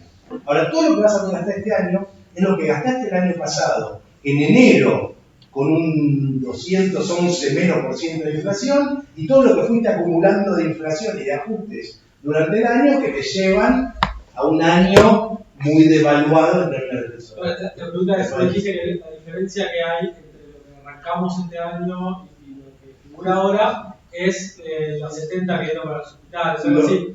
Pero ahí también nos agrega los aumentos de salarios que hubo. La diferencia que hay entre lo del principio del año y lo de ahora a nivel global son 14.000 billones. Son 14 billones, y ahora vamos a educación, porque es lo mismo que dije. Porque hay un cuadrito que pone la lupa sobre educación. En realidad pone la lupa sobre universidades, que es lo que queremos. Ahora, el rojo, ese dibujo del presupuesto, ¿sería un anualizado? Esto es el anualizado. Pero con un supuesto de inflación anual. El supuesto de inflación que está detrás de esto es 150 punta a punta, le estamos dando a la derecha en función de lo que dijo el fondo la semana pasada, que van a lograr reducir la inflación, y en promedio, como la inflación viene subiendo, ese anualizado del 150%, el mismo fondo publicó que se espera que el promedio termine siendo 250. Entonces esto tiene acá 250% de inflación promedio, que es lo que con mucho viento a favor podremos llegar a conseguir este año. Lo que no está bien acá son los nominales del crédito vigente, porque eso lo van a tener que aumentar, porque si no, no van a poder pagar salarios. O sea, la respuesta a la tuya es no hay ningún aumento de salarios acá. Porque lo único que tocaron son muy poquito, y en la educación superior solamente el 70% de la Una consulta, ¿no es remuneración. automático o es una paritaria? Hubo aumentos de la ejecución, pero vos acá tenés el reservorio de todo el año para ir a Hasta el 16 ese no fue que pusieron más plata. Ese 16 no lo, todavía Salió no del hay un pozo. registro, exacto, salió del pozo, y si no lo cambiás, en 3, 4 meses te Decían cuando daban el 16 de aumento, decían No. te voy a dar 16% más. Porque están adelantando el tema. Están adelantando. No, que se haga cargo de una ayuda. No. Esto, lo que me importa antes de ir a educación, y no me quiero evitar la discusión de educación, es que esa prórroga es la cuarta vez que nos pasa desde el 93 en adelante. En el 92 se creó la Ley de Administración Financiera, pionera en América Latina, reorganizó, muy valorada, pero con mucho de utilizar en gran mayoría de los países de la región. Tenemos una Ley de Administración Financiera que ordena mucho nuestro sistema. Todas las crisis de los 90, 2001, etcétera, las superamos bien aprobando presupuestos. El primer año que tenemos presupuesto de prórroga es el año 2010, donde a finales del 2009 el grupo A y no sé qué, Massa en su primer sombrero opositor, Massa antes de hoy, ese le frena la posibilidad de aprobar el presupuesto al oficialismo, el primer revés importante al gobierno kirchnerista. En 2010 se revierte la situación y logra en 2010 volver a aprobar para 2011. Volvemos a tener normalización del presupuesto desde el 2011 hasta el 2019 y a fin del 2019 Alberto Fernández dice: no me aprueben el presupuesto, yo en 100 días voy a mandar un proyecto nuevo. Viene la pandemia, Guzmán se demora con la reestructuración, no sé qué. Todo el 2020 no tuvimos presupuesto aprobado. Segundo año presupuesto aprobado. En el 2021 se regularizó. 2022 Máximo se pelea con los ministros que no funcionan y no sé qué. Volvemos a tener discontinuidad. Y ahora Milei le pide a Massa y no sé qué acuerdo y no sé qué, no arreglen este presupuesto porque necesito la licuadora, y con un error grave, creo yo, se le aceptó no discutir el presupuesto. No enviar. No se envió, se envió. Sí, se envió. Si no se hubiera enviado, hubiéramos incumplido la ley. Se cumplió la ley, se envió un dibujo bastante marcado y ni siquiera se le.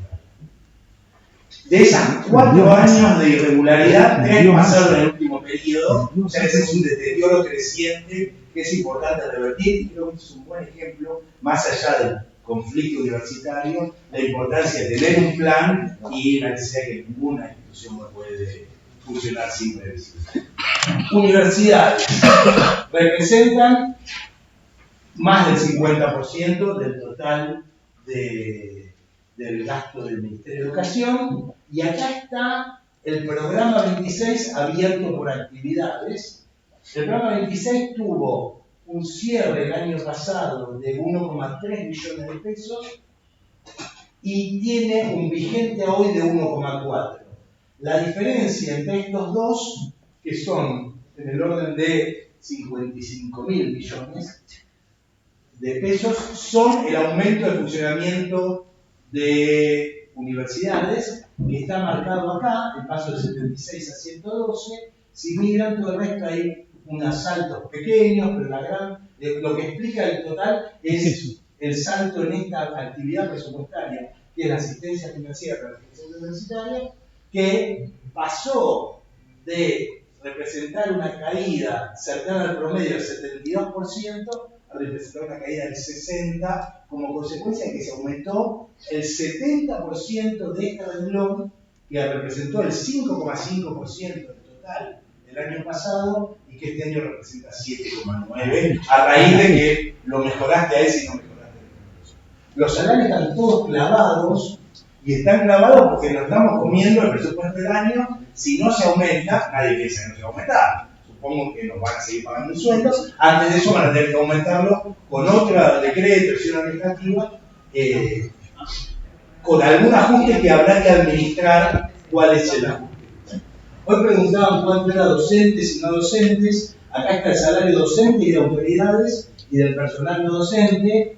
Para el último año cerrado, 23, es 740.000 contra 430.000, casi el doble se utiliza. O sea, casi el 50%, un tercio del total, representa a la familia no docente del sistema en su conjunto.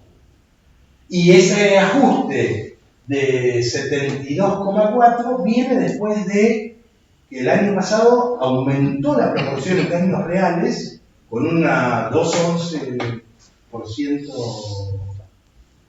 punta a punta y un promedio que es un poco más bajo porque como iba creciendo el promedio es más bajo, 5,4% real, interanual real entre 22 y 23. En términos de producto, lo que ya dijimos, de 0,68 a 0,73, esto ya se observó, la especulación para este año, si no cambian los créditos, volvemos a 0,21. No sé si esto yo quería consultar si había posibilidad de funcionamiento, porque como Milei declaró que ya hizo todas las transferencias. Bueno, eso es bueno. A estos 55.000 millones, el anuncio que una noche dijeron hace una semana, otro 70% a partir de mayo y 11.000 millones para universidades, son anualizados como unos 35.000 millones más. Eso lleva estos dos programas, no está, pero estos dos programas que son el programa 14 de funcionamiento, el programa de asistencia a hospitales, de una caída de 60 a 75, una caída cercana al 50%. O sea, los mejora, resuelve una parte del problema, pero tenés este año la mitad de los recursos que vas a tener que pasar. Pero digo, sí existe la posibilidad de que funcione con 50% de imposible que funcione. Creo que está apostando, no sé. Está apostando a descomprimir la válvula hasta que vuelva a explotar, o cerca de explotar, con el timing para volver a abrirla en su momento, o que explote. No, una pregunta incómoda que no para ahora seguro que no lo sabemos, pero esa proporción salario docente-no docente, o sea, ¿cuánto era? ¿700 contra 400? Sí, acá está. 740 contra 430. O sea, como 60%. Sería, un tercio no docente, dos tercios. Estaría bueno saber en otros lados cómo es, ¿no? Porque sí. Así a priori, oírlo parece más ningún disparate parece no digamos que tengamos un... A priori y en los pasillos. 37 era... A priori y a posteriori. A mí me parece mucho. ¿Los empleados de los hospitales están ahí o están en la parte de hospitales?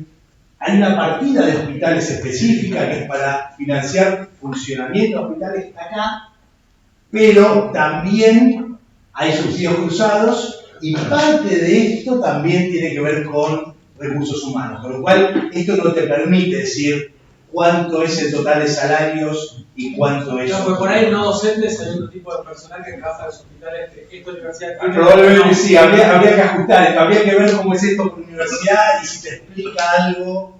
Sí, no, si todos los médicos de los hospitales están ahí, por ahí... No, los médicos no, los médicos. No, pero eso es función docente. Los médicos de los hospitales tienen función docente en los hospitales universitarios. La enfermera, la limpieza, y esos tienen obviamente un problema fuerte que tienen los no docentes acá. Claro. Mucha gente. Seguramente mucha gente y más caro. Sí, no, la función de producción de un hospital es mucho más intensiva en no docentes. ¿Datos de ejecución hay? ¿De ejecución para el primer trimestre? Ahí vamos. Esto es el año y la dificultad que el 2024 no sabemos nada se va a saber. Una pregunta, el 70 más el 70, de ese segundo 70, ¿el 70% sobre el 100% original o sobre el 170? Lo calculan sobre el 100 original. O sea, es el 140, es mucho menos. Es el 70 desde marzo y el 140 desde marzo. Ejecución. Acá tenemos mes a mes, desde el 22 hasta marzo del 24, cuánto representó esa línea de funcionamiento, la única que tocaron, en el total de funcionamiento.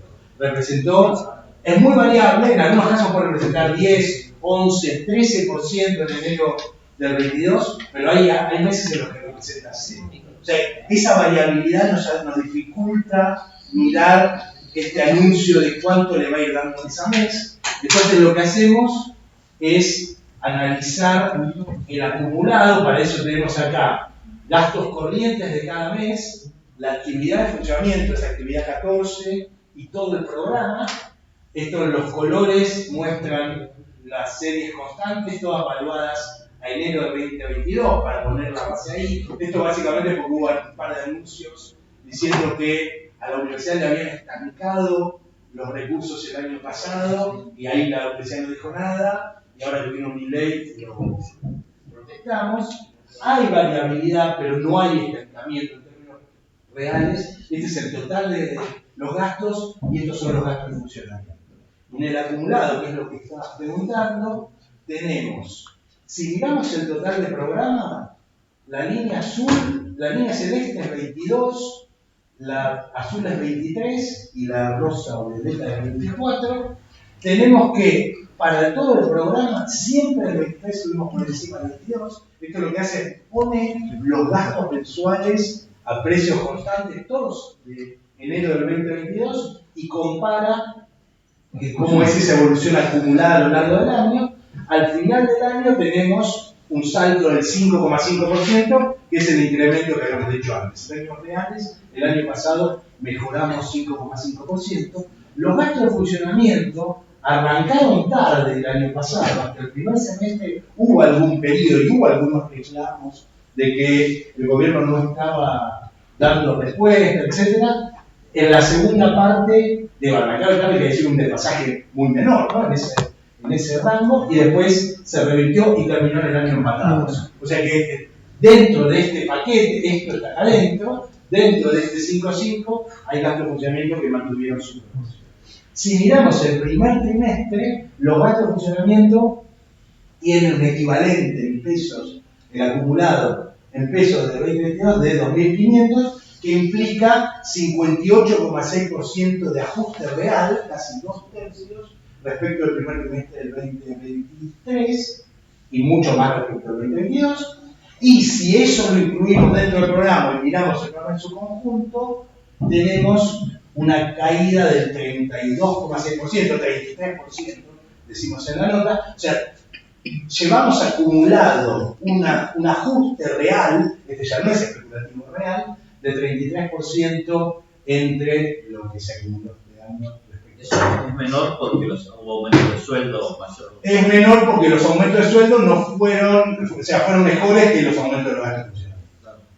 Y dicho todo esto, ahí también salieron a decir que la universidad se tiene que ajustar, como se ajustan todas, y se ajustan mucho menos, 25%. Bueno, no es 25 es 23, todos estos son datos oficiales, presupuesto abierto, o sea, ejecución, e INDEC, inflación IPC a nivel general, promedio, no hay estimaciones, acá es todo registro.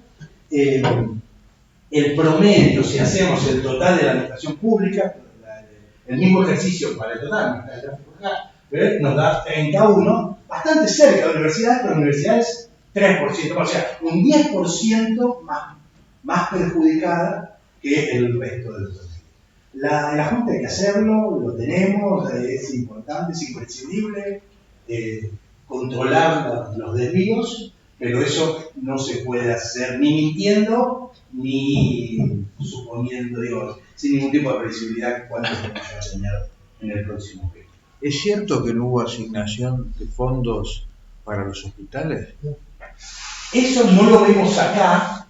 Lo que sí vemos es que los gastos de funcionamiento en enero-febrero fueron muy bajos y acumulan casi un 60%. Pero lo que dice la UBA es que no recibió, y en el sector de la antes de las está bien, como sea, ahora lo recibió, tiene este desfasaje, digamos, mínimo tiene este 33%, y tiene mucho más, porque acá están todos los salarios que pesan mucho en el promedio y que nos aumentaron. 16% en febrero, 8% en marzo, y con eso tenemos un deterioro, 33%, cerca del 30% respecto del año pasado. No puede haber un desvío. Y peor que el resto del sector. No puede haber un desvío en los hospitales por reasignación interna que hizo la UBA. Seguramente reasignaciones, bicicleta, cesación de pago, y un montón de esas cosas, pero la ejecución es la ejecución del devengado. Otra cosa es que esto es devengado. El pagado muestra una situación igual o peor, porque nunca se anticipa el pagado devengado, en muy pocos casos, no en estas situaciones. Entonces, si pagaron igual, podríamos hacerlo, pero si pagaron igual, tenemos el mismo mapa, y si demoraron el pago, todavía les debe pasar. Javier, una pregunta respecto de actividad de funcionamiento. Mirando el 24 contra el 23. Pregunta. En todo ese primer trimestre, el crédito anual que estaba disponible para la partida. Entonces uno podría pensar de que la subejecución que veo allí, digamos, el gráfico descenso del debilitamiento del gasto, fue porque no autorizaron el compromiso de ese gasto. ¿Eso es así? No lo sé, pero sospecho que tiene que ser así porque es la dinámica que se utiliza. El reservorio del presupuesto es para todo el año y vamos dosificando las cuotas de compromiso de lo pagado en función de la disponibilidad, de cómo entran los recursos, y eso es parte del juego que tiene todo esto. Pero, para hablarle aquí a los amigos que por ahí están en este tipo de detalles, eso significa que cuando te dicen que la universidad se tiene que ajustar igual que todo, yo quisiera saber si la autorización de crédito presupuestario que dio Hacienda es igual para todos o concentró acá y veo esa discrepancia. En principio, el promedio es 30 contra 60, o sea que ya no es igual. Es la mitad. Y después tendrías que ir a ver caso por caso. Seguramente, o sea, hay otros organismos que están protestando fuerte igual de la universidad. La universidad seguramente, por lo que parece en términos de la voz que tiene. Digamos, el concepto no es solo lo que tenés no es solo lo que tenés de crédito, sino lo que te autorizan. ¿Cómo se autoriza a dosificar ese? Hay algo muy extraño que están autorizando a devengar cuotas a una proporción muy alta que está en línea con lo que vos planteabas. Nos estamos comiendo el crédito de salarios de la mitad del año. Y eso no para movilización. Se pone de frente con todo tipo de administración financiera, tributaria, etc. Lo que pasa es que la licuadora funciona así y es la estrategia que están teniendo. ¿Tenés idea de la diferencia de la evolución de remuneración promedio del sector público contra la de la... Seguramente tiene que estar en este orden, porque todo es muy... a veces se puede mirar, y no lo sé, pero está en este orden, porque en los dos casos son muy intensivos. Mirá, Juan Carlos, ayer Diego Cabo de la Nación nos hizo un cálculo que el PCN, los aumentos acumulados entre diciembre y marzo fueron 52%, y hoy hablamos con Javier por chat, y en la UBA parece que fueron 33%. Nuestro igualeto fue 33%, incluyendo menos, bastante menos. Porque ahí estaba comprando el aumento de febrero, que fue el 16, en teoría 6 vienen de una recuperación prometida el año pasado, que tiene que ver con recuperación, con lo cual es el 33 contra el 52. ¿Hay 18 puntos de diferencia? En esa cuenta básica sí habría que mirar si hay algo más tarde. Quiero chequear, pero lo que pasa básicamente en enero nos comimos 0 y el resto de la administración pública tuvo aumento y eso te mató. Y ya eso después te arrastra mucho con una inflación muy alta, arrancás de atrás con un ritmo. 2 minutos más para puntos que está bueno plantear hacia el futuro, muchos de los cuales ya dijimos, y que tienen que ver con complementos a estas miradas financieras, fiscales, que siempre son más básicas. Por un lado, el reconocimiento que tenemos desafíos acumulados, persistentes y de muy difícil solución, que no podemos esquivar y son debates que tenemos que enfrentar y que ojalá toda esta movilización sirva en el sentido de darle racionalidad y respuesta a algunos otros problemas. La necesidad de tener presupuestos para planificar está fuera de discusión en cualquier país de desarrollo, es también extraño, malintencionado, etcétera, que se plantee como un problema el hecho de no tener presupuesto, y además no es solamente no tener presupuesto, sino es no tener presupuesto con una batería de anuncios y declaraciones muy en contra del funcionamiento de una universidad de todo tipo, que ni siquiera vale la pena revisar acá. La cuestión vinculada al control y las auditorías, la reforma consagra y reafirma la autonomía y la autonomía de las universidades, pero no las exime de ser auditadas, están plausibles de auditoría y son auditadas con todas las dificultades que tienen las auditorías y también los desafíos de la universidad de abrirse al control y del control de mejorar el control a través de la SIGEN y las distintas unidades de auditoría interna y de la GN en el ámbito del control externo que se hace colegiadamente con... O sea, la auditoría interna es de la SIGEN. No, porque ahí dice SIGEN, la auditoría interna no es autónoma, no es autárquica. Aunque sea autárquica, también está, y de hecho, la ley de educación superior, que se modificó en el 2015 a instancia del PUIROS, habilita explícitamente a que se hagan auditorías internas. Pero perdón, ¿eso porque la universidad elige que la auditoría interna sea la SIGEN o porque la SIGEN tiene que... La SIGEN viene y audita, puede entrar, parte de esa... aunque no quiera. De hecho, lo hace. Lo hacen poco porque hay mucho, porque hay lobby, claro. Pero no es, y al revés, yo creo que lo que dice es que está disponible. No, porque hay una polémica en los medios al respecto que eso solo es la SIGEN y no es así. Eso está mal informado. Sí, para aclarar, la SIGEN es control ex post y externo y la SIGEN es externo y concomitante.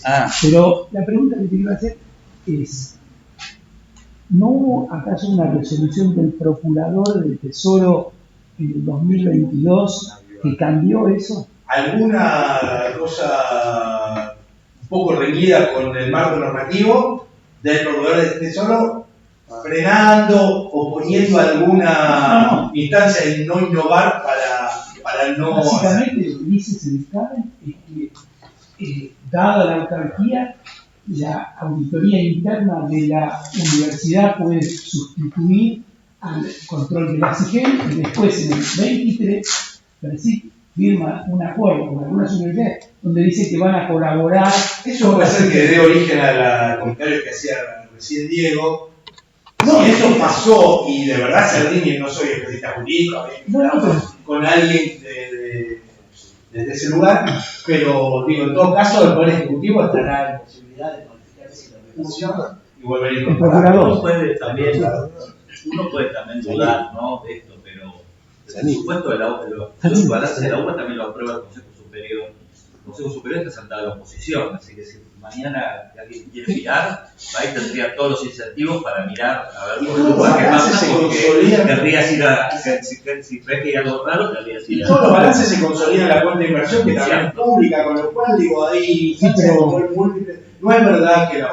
No, si no esté controlada, no, pero igual no sustituye al hecho de la normativa de la SIGEN como control. Hay que mejorar eso también, de nuestro lado y del lado de la SIGEN, pero en todo caso eso no implica que no va. Es muy extraño que la GN, la verdad yo leí el otro día la última que hizo del 18 con base en el 2013, conociendo a la GN. En cuanto a la SIGEN, me parece que por ahora no interviene, pero los organismos en general, la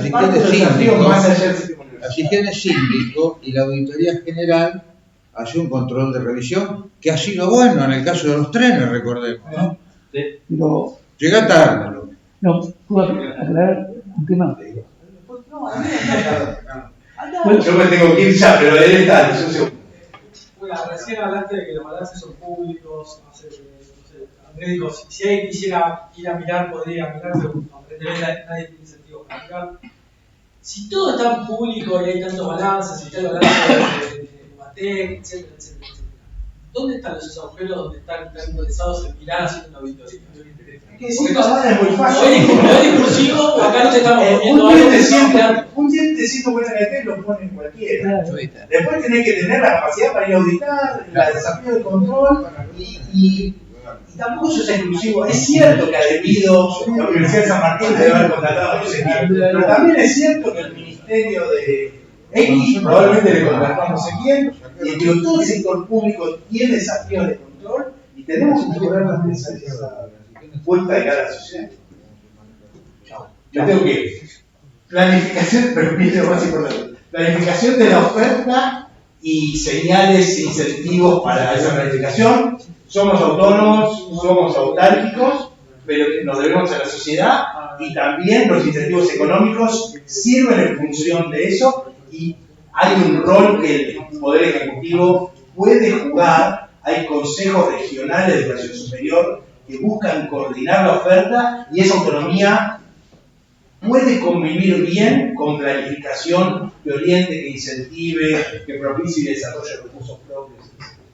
Formas adicionales de financiamiento, la gratuidad, el ingreso irrestricto son valores que tiene el sistema universitario. Hay un rol de movilidad social ascendente, un impacto distributivo detrás de eso, que en muchos casos no siempre cumplimos. Eso depende mucho de cada universidad, de cada disciplina. Esta es una universidad en la que la movilidad social ascendente, esta facultad, es bastante limitada, podemos decirlo, creo que lo vemos bastante marcado en nuestros estudiantes, etc.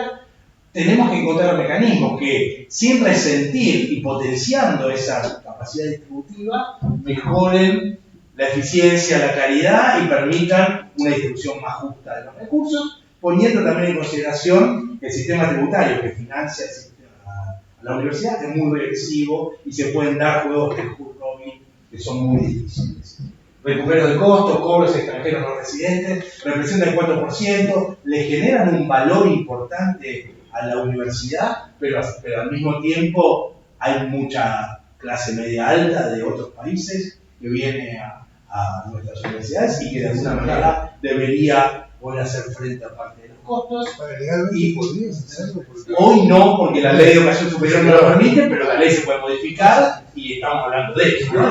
Siempre la institucionalidad que tenemos. En esos casos, porque esto no estoy seguro, no están nacionalizados, o sea, por lo tanto, no lo podrían dejar afuera esa cosa. Si ya no están nacionalizados, no hay discusión. No te puedes inscribir si no tenés. No, sí, los residentes se pueden inscribir y hoy no les cobran. Residentes, ¿no? Residentes. Si consiguen la residencia para estudiar, claro, la reciben, se inscriben y sin ningún control de sus ingresos. Podrías cobrarle un residente extranjero, o sea, no sé, para la legalidad. Bueno, hay que buscar, es un debate para profundizar, y es cierto que hay que evitar todo esto. Y por otro lado, no te va a mover la aguja, y tenés que ver mucho de qué universidad estás hablando y de qué disciplina. Eso vale también. La discusión sobre la evaluación, la comunidad va a hacer un esfuerzo que también es insuficiente y tenemos que evaluarnos más, y también el financiamiento puede ayudar a esas evaluaciones, a fomentar las evaluaciones y a utilizar los recursos para resolver los problemas que esas evaluaciones identifiquen, y también la cuestión de mejorar la distribución de los recursos, tratando de poner incentivos y más racionalidad y más objetiva, tratando de disminuir esa mirada miope o esa base inercial que decíamos que tiene y que de alguna manera hasta acá.